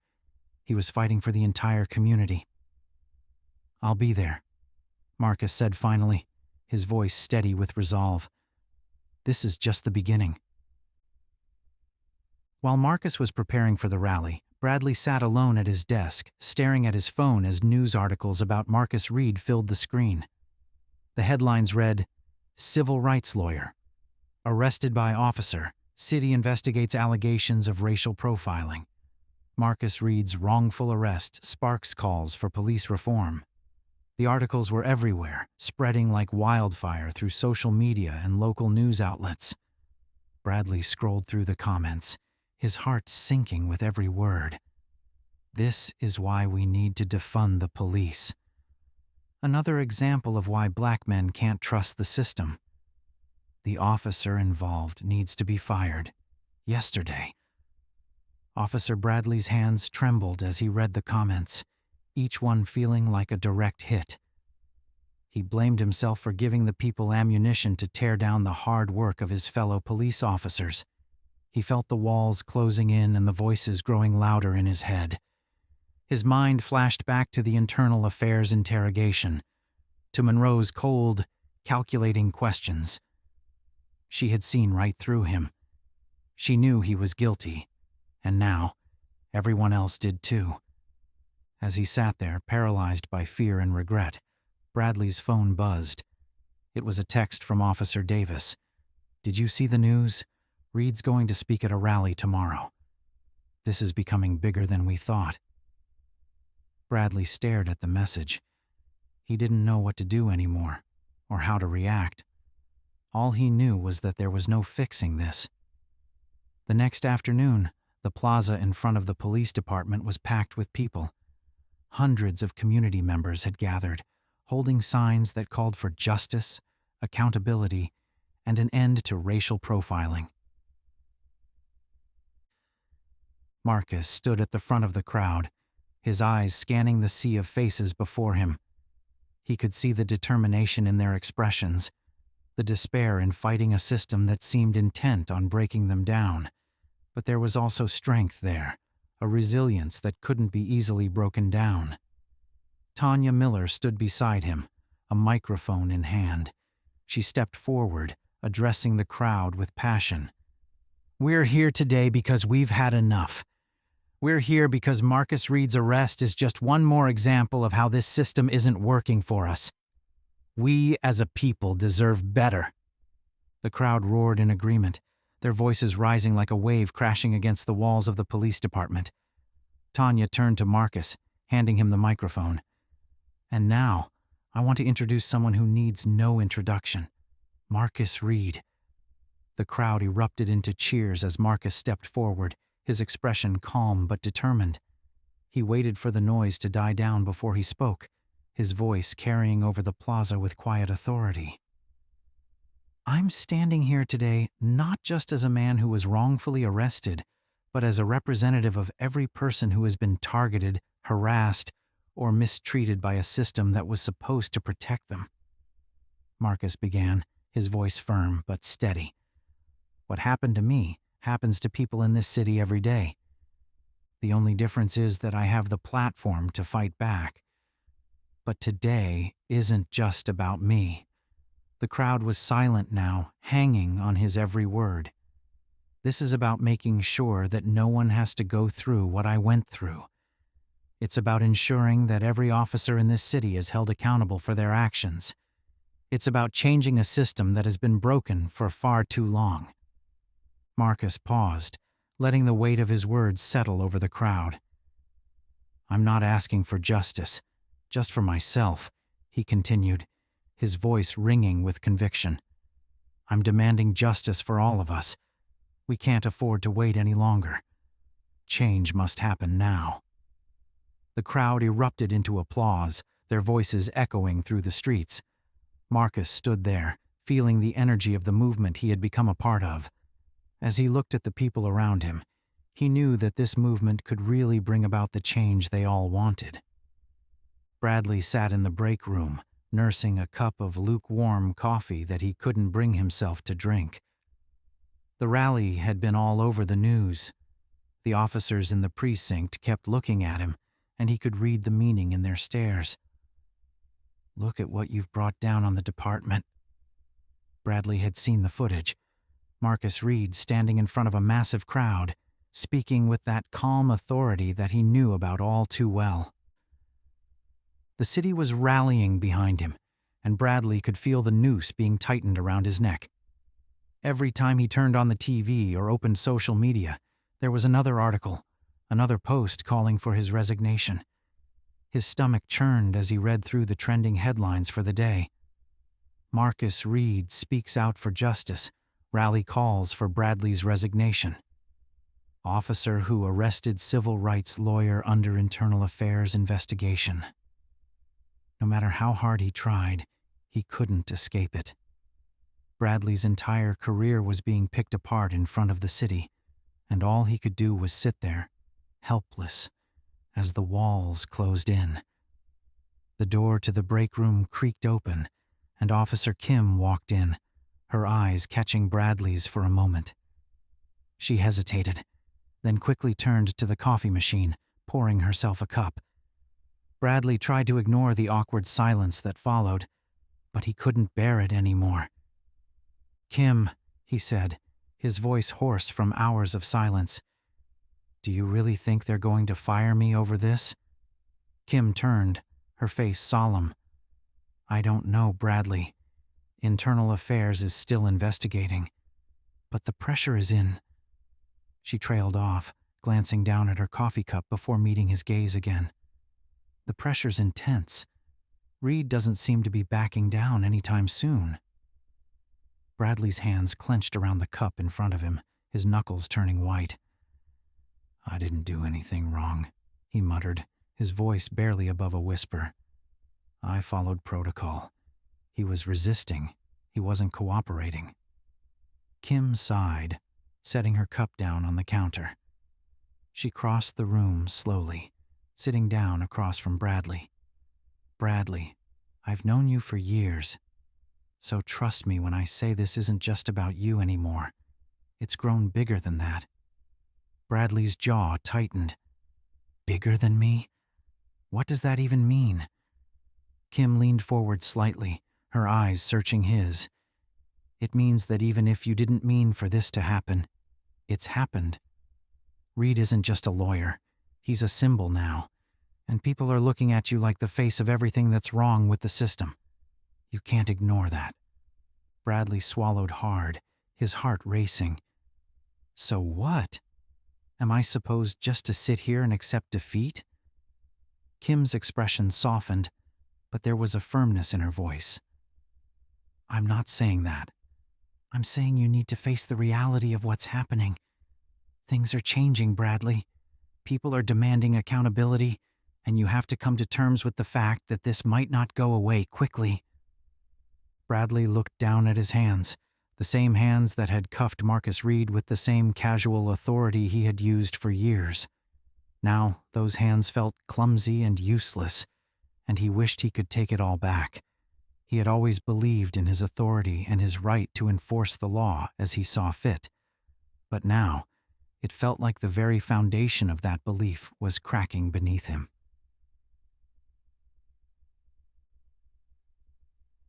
Later that evening, Bradley sat on the edge of his bed, his head in his hands.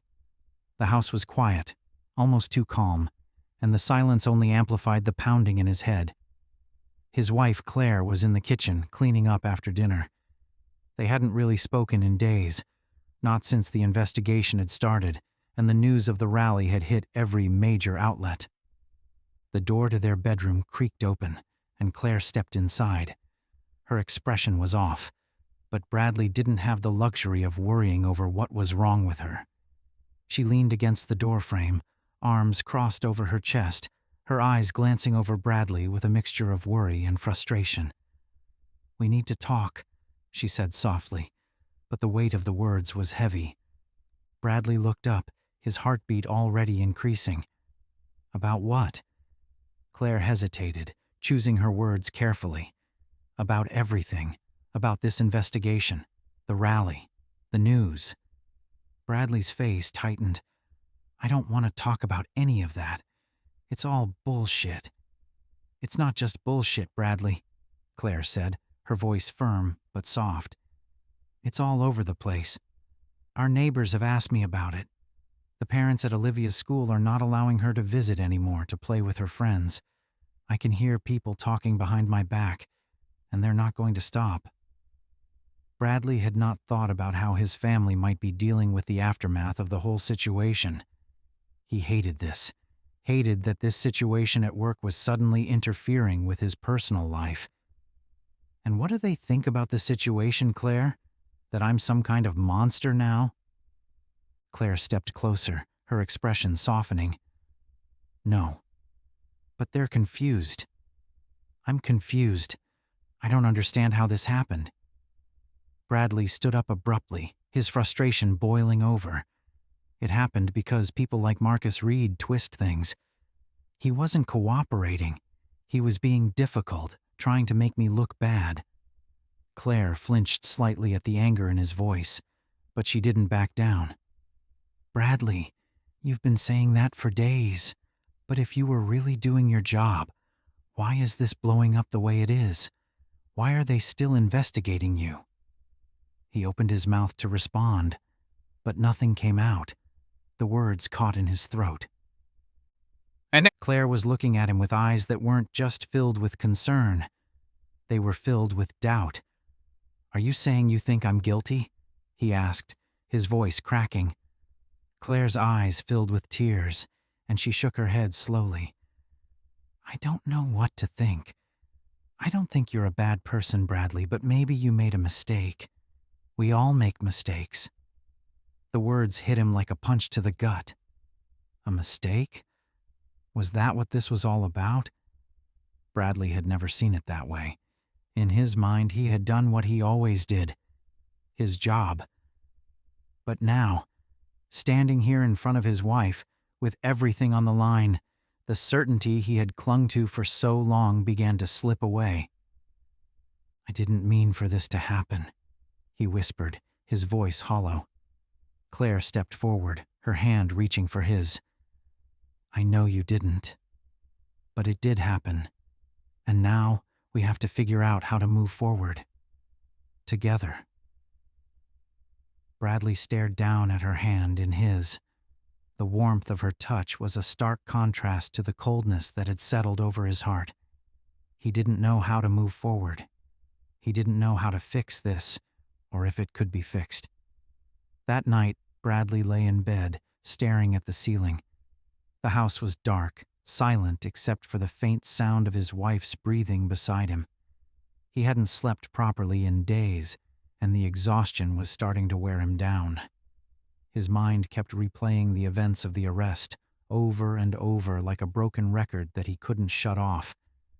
He saw Marcus standing there, calm, collected, and trying to explain himself. He heard his own voice, sharp, commanding, and ordering Marcus to comply. And then the cuffs, the way they had snapped around Marcus's wrists. Was I too harsh? Did I let my bias cloud my judgment? The questions haunted him, whispering in the dark corners of his mind. He had never questioned himself before, but now he wasn't sure of anything anymore. Bradley turned over, his gaze landing on the clock. 3:27 a.m. The night dragged on, and all he could feel was the crushing weight of guilt pressing down on his chest. The following day, Bradley shuffled into the kitchen, his head pounding from lack of sleep. Claire was already up, standing by the counter with her phone in hand. She glanced at him, then turned the screen toward him. "It would help if you saw this," she said quietly. On the screen was a news clip of Marcus Reed speaking to a group of reporters outside City Hall. He looked composed and confident, his voice clear and smooth as he spoke. "I'm not pursuing this for any personal gain," Marcus said, his eyes steady as they locked onto the camera. "This is about something much bigger than me. This is about creating a system where people, regardless of their race, their status, or their appearance, are treated fairly and with respect. I'm fighting for justice for everyone, especially the black and brown people who are always at the receiving end of such injustice." Bradley's stomach twisted as he watched Marcus speak. The man was everywhere now, on TV, on social media, in every conversation happening around the city. He had become even more popular than he was prior to the arrest. He had become a symbol for people, and Bradley had become the villain in that story. He couldn't escape it. As the clip ended, Bradley felt like breaking down in tears. With every passing day, he was drowning in guilt and regret while Marcus flourished. It was the morning of the commission's public hearing, and Bradley's nerves were shot. He sat at his kitchen table, staring at his untouched cup of coffee, his mind racing. Today, everything would come to light. Every word he said and every action he took during Marcus Reed's arrest would be scrutinized. not just by the commission, but by the media, by the public, by everyone. From across the table, he could feel Claire's eyes on him. Her anxiety was noticeable. Although she hadn't said much over the past few days, the tension between them was there. "You need to be careful today," Claire said finally, breaking the silence. "Don't let them trap you. Stick to what you know." Bradley nodded, though the words felt hollow in his head. Stick to what he knew. What did he know? That he had followed protocol? That Marcus Reed had been resisting him? The justifications he had relied on for days now felt flimsy, weak, and deep down, he knew they wouldn't hold up under the weight of what was coming. I don't know how this got so far," Bradley muttered, his voice thick with frustration.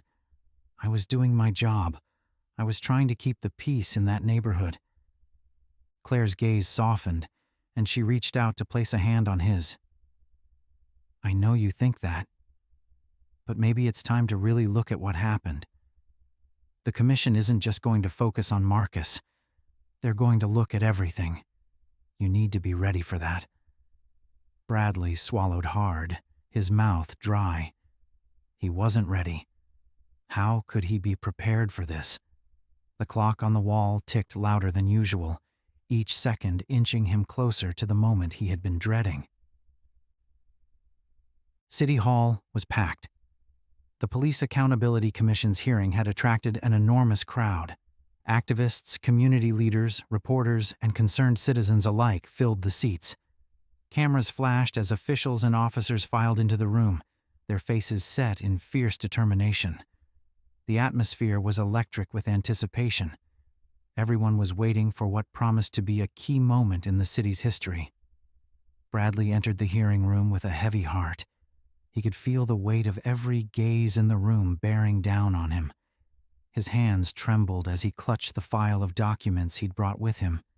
His last defense, the notes on Marcus's arrest that he'd written and rewritten, hoping to convince the commission that he had followed the law. But as he walked toward the front of the room, his breath caught in his throat when he saw Marcus Reed. Marcus sat calmly at the long table, flanked by his lawyers and colleagues from the commission. His expression was calm as he held Bradley's gaze, following his movement with his piercing eyes. Even with the weight of the city's attention on him, Marcus exuded quiet strength, as though this hearing, this moment, was just one more step in a long battle he had prepared for. As Bradley took his seat at a separate table across from Marcus, the commission chairwoman, Evelyn Ross, called the hearing to order. "Thank you all for being here today," Ross began, her voice cutting through the tension in the room. "We are here to investigate the events surrounding Mr. Marcus Reed's wrongful arrest and the broader issues of police conduct and accountability that have arisen as a result." She paused, her sharp gaze sweeping the room. "This is a matter of public importance. The people of this city deserve answers, and today we are going to get them." Bradley's heart pounded in his chest as the hearing officially began. Evelyn Ross gestured toward Marcus. "Mr. Reed, we'd like to begin with you. Please, tell us your account of the events that led to your arrest." Marcus nodded, stepping forward slightly, his hands resting on the table in front of him. His voice was calm, but firm. "I was standing outside a cafe waiting for a friend," Marcus began. "I had been there for a few minutes when Officer Bradley approached me. He accused me of loitering, though I made it clear that I was waiting for someone. Despite my attempts to explain, Officer Bradley escalated the situation. He demanded my ID, and when I questioned why he was interrogating me, he arrested me." He paused, his eyes scanning the room. "I was not resisting. I was not acting suspiciously. I was simply standing on the sidewalk. But to Officer Bradley, I was a threat." The room was silent, the gravity of Marcus's words hanging in the air. Bradley felt his throat tighten.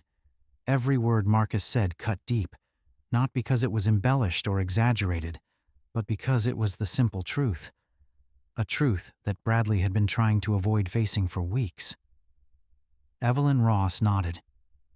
Mr. Reed, in your opinion, why do you think Officer Bradley viewed you as a threat? Marcus didn't hesitate. Because of my race. The room broke out in gasps and hushed murmurs as people started to discuss what Marcus had just said. Bradley could hear the faint sound of pens scratching on paper, reporters scribbling down every word. I don't believe Officer Bradley was acting out of personal malice, Marcus continued, his tone firm. I believe he was acting out of a system that has taught him, whether consciously or unconsciously, that men who look like me are to be viewed with suspicion. This is bigger than just one officer. It's about a culture that has permeated law enforcement for too long. Evelyn leaned back, her gaze sharp. Thank you, Mr. Reed. Your testimony has been heard. We'll now move on to Officer Bradley. As Marcus's words echoed in the room, Bradley felt the weight of the commission's attention shift to him. His hands shook slightly as he stood and approached the witness table. His mouth was dry and his heart was racing, but he tried to steady himself. Officer Bradley, Evelyn began, her tone neutral but firm. Please explain your actions on the day of Mr. Reed's arrest.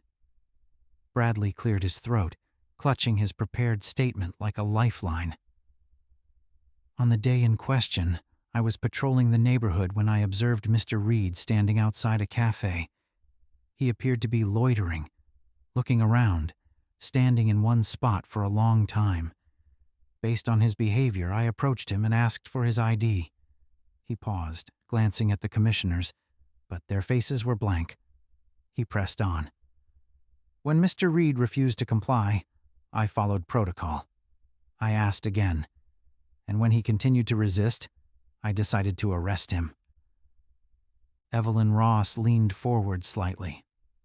Officer Bradley, what exactly do you mean by resist? From Mr. Reed's testimony, it sounds like he was simply questioning why he was being asked for his ID. Is that what you're referring to as resistance? Bradley's stomach lurched. He felt the pressure building, the cracks in his defense widening. He was questioning my authority, Bradley stammered, his voice trembling slightly. Evelyn's gaze was sharp. Officer Bradley, was Mr. Reed physically aggressive in any way?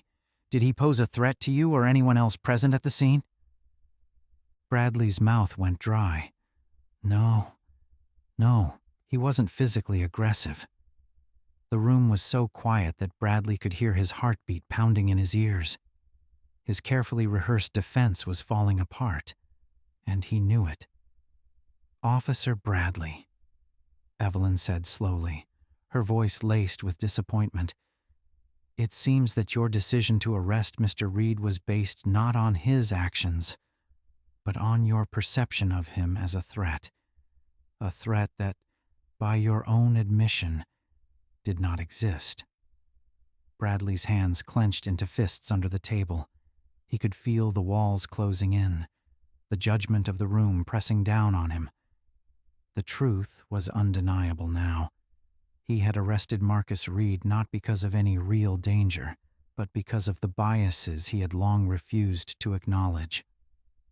I was just doing my job, Bradley whispered, but the words felt hollow. Evelyn Ross's gaze softened, but it wasn't pity that filled her eyes. It was disappointment. Thank you, Officer Bradley. Your testimony has been noted. As the hearing came to a close, Bradley sat frozen at the table. The room was humming with conversation, reporters whispering to each other, members of the public discussing what they had just heard. Bradley felt as if he were sinking into quicksand, the weight of everything dragging him down. He had come into the hearing thinking he could defend himself, that his version of events would somehow be enough. But Marcus had been right all along. This wasn't just about a single arrest. It was about a system and a culture, and Bradley had become the symbol of its failure. As he stood to leave, he caught sight of Marcus across the room, speaking with a group of reporters. The man was calm and composed. It was obvious he had won. Deep down, Bradley knew that this was only the beginning of the consequences he would face for his actions. The sound of clapping echoed through the halls of City Hall as Marcus Reed stepped out of the commission hearing room. Reporters swarmed around him, cameras flashing, microphones thrust toward his face as they tried to hear his thoughts on the hearing's conclusion. Marcus's calm, collected composure hadn't swayed once during the hearing.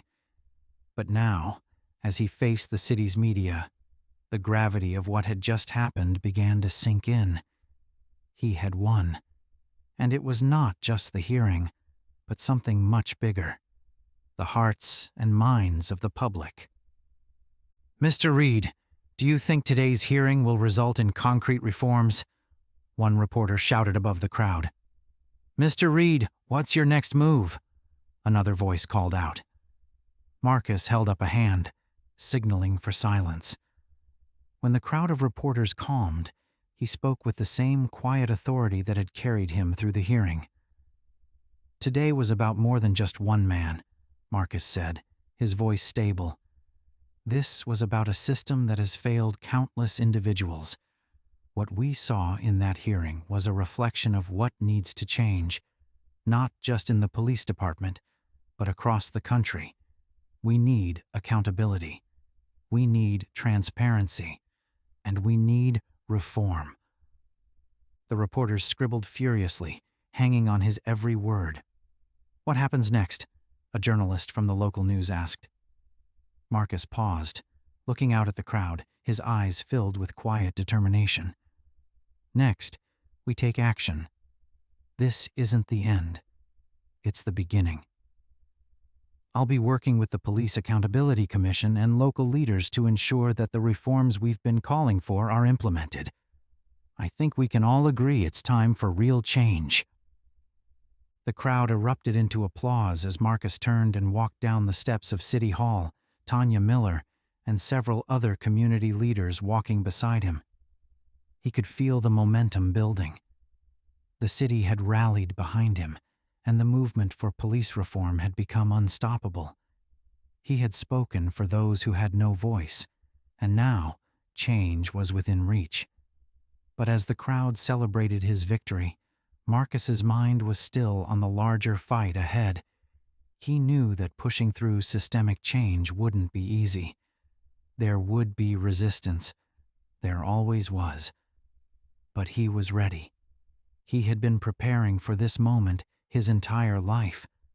While Marcus was being celebrated outside City Hall, Bradley sat alone in his car in the parking lot, watching the crowd on his phone through a live stream of the press conference.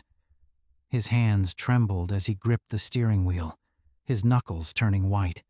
The applause, the cheers, the support for Marcus Reed, it all felt like a dagger twisting in his chest. The hearing had been a disaster. No matter how hard he had tried to defend himself and explain that he had followed protocol, no one seemed to care.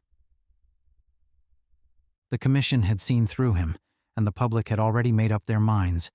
He was the villain, and Marcus Reed was the hero.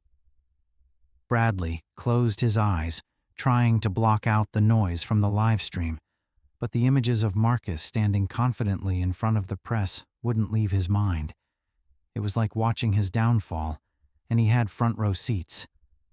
Suddenly, his phone buzzed with a text message. He glanced down and saw it was from Officer Davis. "I saw the hearing. Are you all right?" Bradley stared at the message, his jaw clenched. All right? How could he be all right? Everything was falling apart. The internal affairs investigation, the commission's questioning, the public backlash. It was all crashing down on him, and no one, not even his colleagues, was there for him. He typed out a response but deleted it. What was the point? Davis couldn't help him, and no one could. He was on his own. His phone buzzed again. This time it was a news alert. Officer in Marcus Reed case faces growing pressure to resign. Bradley's chest tightened, his breathing becoming shallow. The word resign felt like a death sentence. His career and everything he had built was slipping away. And for what? Because of one mistake? Because he had followed his instincts, the same instincts that had guided him for years? He threw his phone onto the passenger seat and rested his head against the steering wheel, his mind racing. The department would likely force him out. Even if he survived the internal affairs investigation, the damage was done. No one trusted him anymore. Not his colleagues, not his supervisors, not even the public. Bradley sat in the suffocating silence of his car for what felt like hours before finally pulling out his phone again. He scrolled through his contacts, searching for the one person he thought might still give him a chance to explain: his captain. With shaking hands, Bradley dialed the number and listened to the ringing, his heart pounding in his chest. The phone clicked, and Captain Harris's rough voice came through the line. "Bradley?" Bradley's mouth went dry. "Captain, I wanted to talk about the hearing, about what happened." There was a long pause on the other end of the line. When Harris finally spoke, his voice was cold. "Bradley, I saw the hearing. We've been through a lot together, but this is different. The department's under a microscope right now. I don't see how you can come back from this." Bradley's throat tightened, and he forced himself to speak. "Captain, I was following protocol. I didn't—" "I know what you're going to say," Harris interrupted. "But that's not enough anymore. The public is demanding accountability, and Marcus Reed is pushing for your resignation. It's not just about what you did or did not do. It's about the entire police department. And you've become the face of this mess." Bradley let out a small gasp. He had always thought of himself as a good cop, someone who did what was necessary to keep order. Now he was the face of everything wrong. "So, what are you saying?" Bradley asked, his voice barely above a whisper. Harris sighed, the exhaustion in his voice obvious. "I'm saying you need to think about stepping down. If you don't, it's going to get ugly, and the department can't protect you from this." Bradley's heart sank. The captain's words were like a death sentence. Resign? Step down? That wasn't supposed to be part of the story. He had given years of his life to this department. He had been one of them, one of the guys who got things done, who kept the streets in order. But now, it was all falling apart. "I didn't mean for this to happen," Bradley whispered, almost to himself. "None of us did," Harris replied. "But that's where we are." "Think about it, Bradley. You have to do what's best for you, but the department can't stand by you on this one." The line went dead, and Bradley sat in his car, staring at the screen as the call ended. He still couldn't believe this was happening. His career, his reputation, and everything he had built were slipping away. While Bradley was drowning in misery, Marcus was sitting in a meeting with city officials and members of the Police Accountability Commission. The energy in the room was alive. The hearing had shifted the tide, and now it was time to push for the reforms that had been discussed for years. Evelyn Ross sat at the head of the table, her sharp eyes scanning the room. "We've gained momentum with this hearing," she said, her voice measured but firm. "But this is only the beginning. We need to strike while the iron is hot. We need to start drafting legislation for police reform, and we need the public behind us." Marcus nodded, leaning forward slightly. "The public is already with us. The rally showed that. The people want change, and we need to deliver." Tanya Miller sat beside Marcus. "What's our timeline?" she asked. "We can't afford to drag this out. The longer we wait, the more likely the department will try to push back." "We'll need to move fast," Evelyn agreed.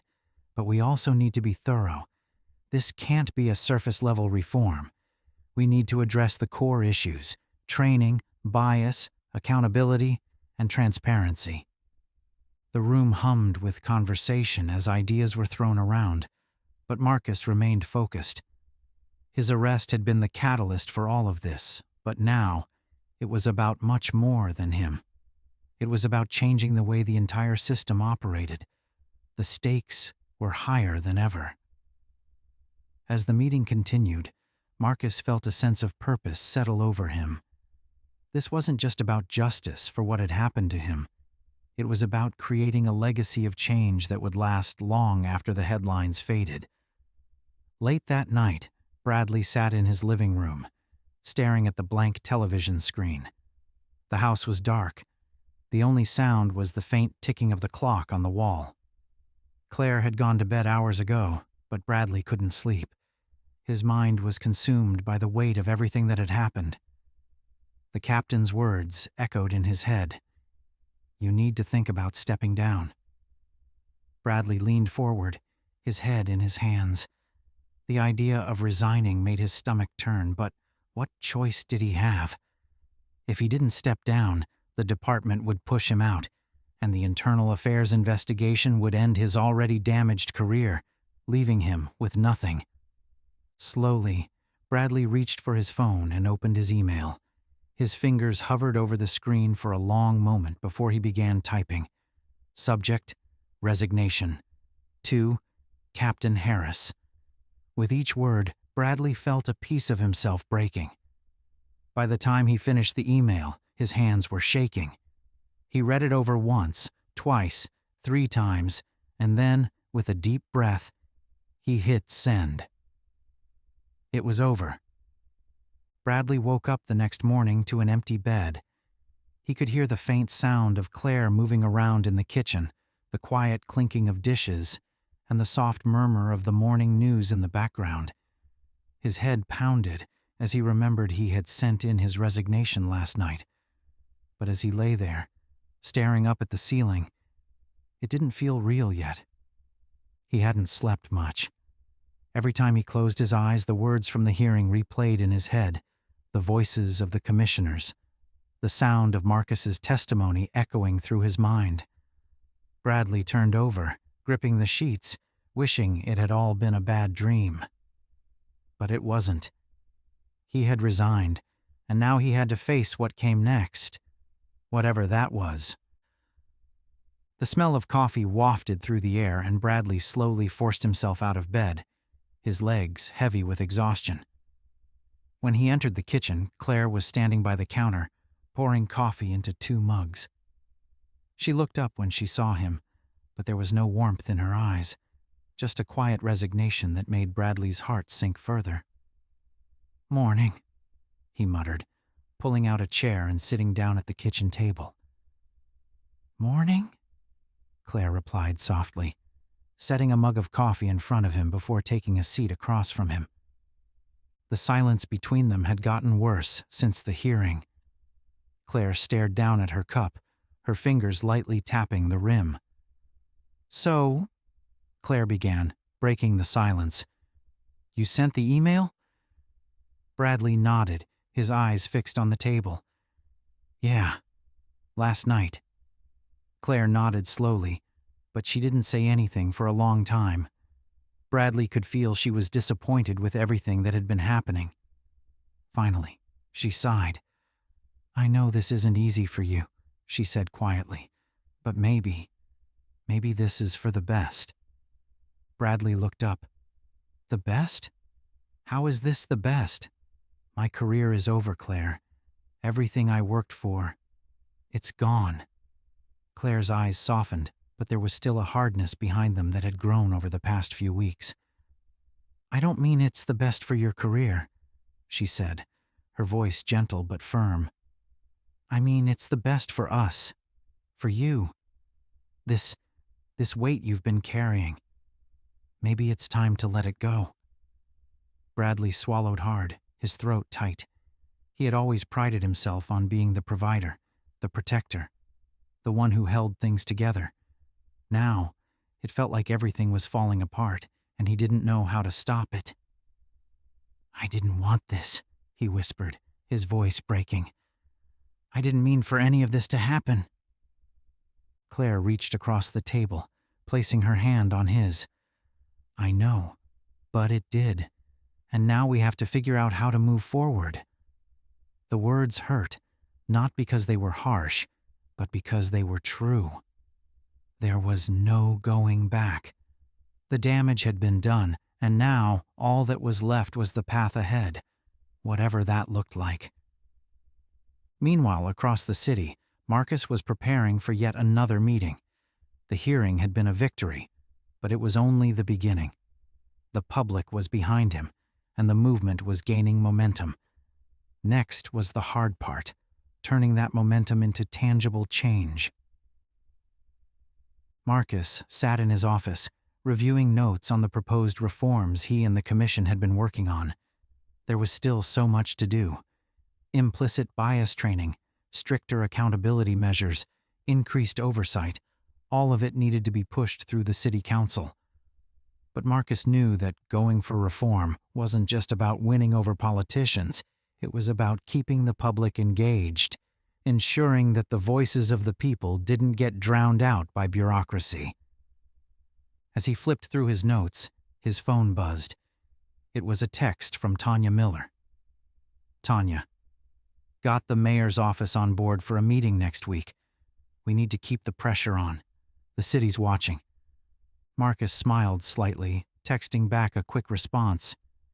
He leaned back in his chair, staring out the window at the city below. The sun was beginning to set, casting long shadows over the streets. For the first time in a long time, Marcus felt a sense of hope, not just for himself, but for the city. People were listening. The system was finally being challenged in a way that felt real, that felt meaningful, and he was ready to see it through to the end. A knock at the door broke him from his thoughts, and Evelyn Ross stepped into the office, her face thoughtful. "How are you holding up?" she asked, sitting down across from him. Marcus nodded, though his mind was still buzzing with all the work ahead. "I'm holding up, just trying to keep things moving forward." Evelyn smiled slightly. "You've done more than that, Marcus. The hearing was a turning point. The public is behind you and the council is paying attention." "But the next phase is the difficult part," Marcus replied, his voice steady. "Making sure this momentum doesn't fade. We can't just be a moment. We have to be a movement." Evelyn's smile widened and she nodded. "And that's why you're the right person to lead this, Marcus. You've got the vision and determination." Marcus met her gaze, his expression serious. "It's not just me. It's all of us. If we're going to change this system, we need to stay united. The department's going to push back. They always do. But we've got the people with us." Evelyn leaned back, crossing her arms thoughtfully. "The police union's going to be a challenge. They've already started making noise about your reforms." Marcus's jaw tightened slightly. He had expected this. The union had always been resistant to change, and now that fundamental reform was on the table. They would fight it every step of the way. "We'll deal with them," Marcus said firmly. "This isn't just about the department anymore. The public won't let them stall this." Evelyn nodded, her expression serious. "You're right, but be careful, Marcus. They're going to come after you. You know how they work." Marcus gave her a small, determined smile.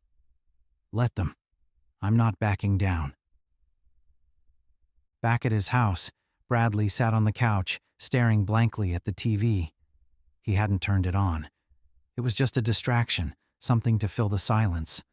Claire was out picking up their daughter from school, and the house felt emptier than usual. Bradley's phone buzzed on the coffee table, breaking the silence. Bradley glanced down, his stomach tightening when he saw the number. It was Internal Affairs. He hesitated for a moment, his heart racing, before picking up the phone. "Bradley," the voice on the other end said. It was Detective Monroe from Internal Affairs.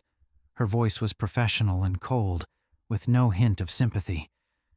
"We've reviewed the findings from our investigation. Based on the evidence, we're recommending disciplinary action. You'll be notified of the specifics soon." Bradley's heart skipped a beat. "Disciplinary action?" "I've already resigned," he replied. Monroe's voice was firm. "The department still needs to handle the official process. Your resignation doesn't change that.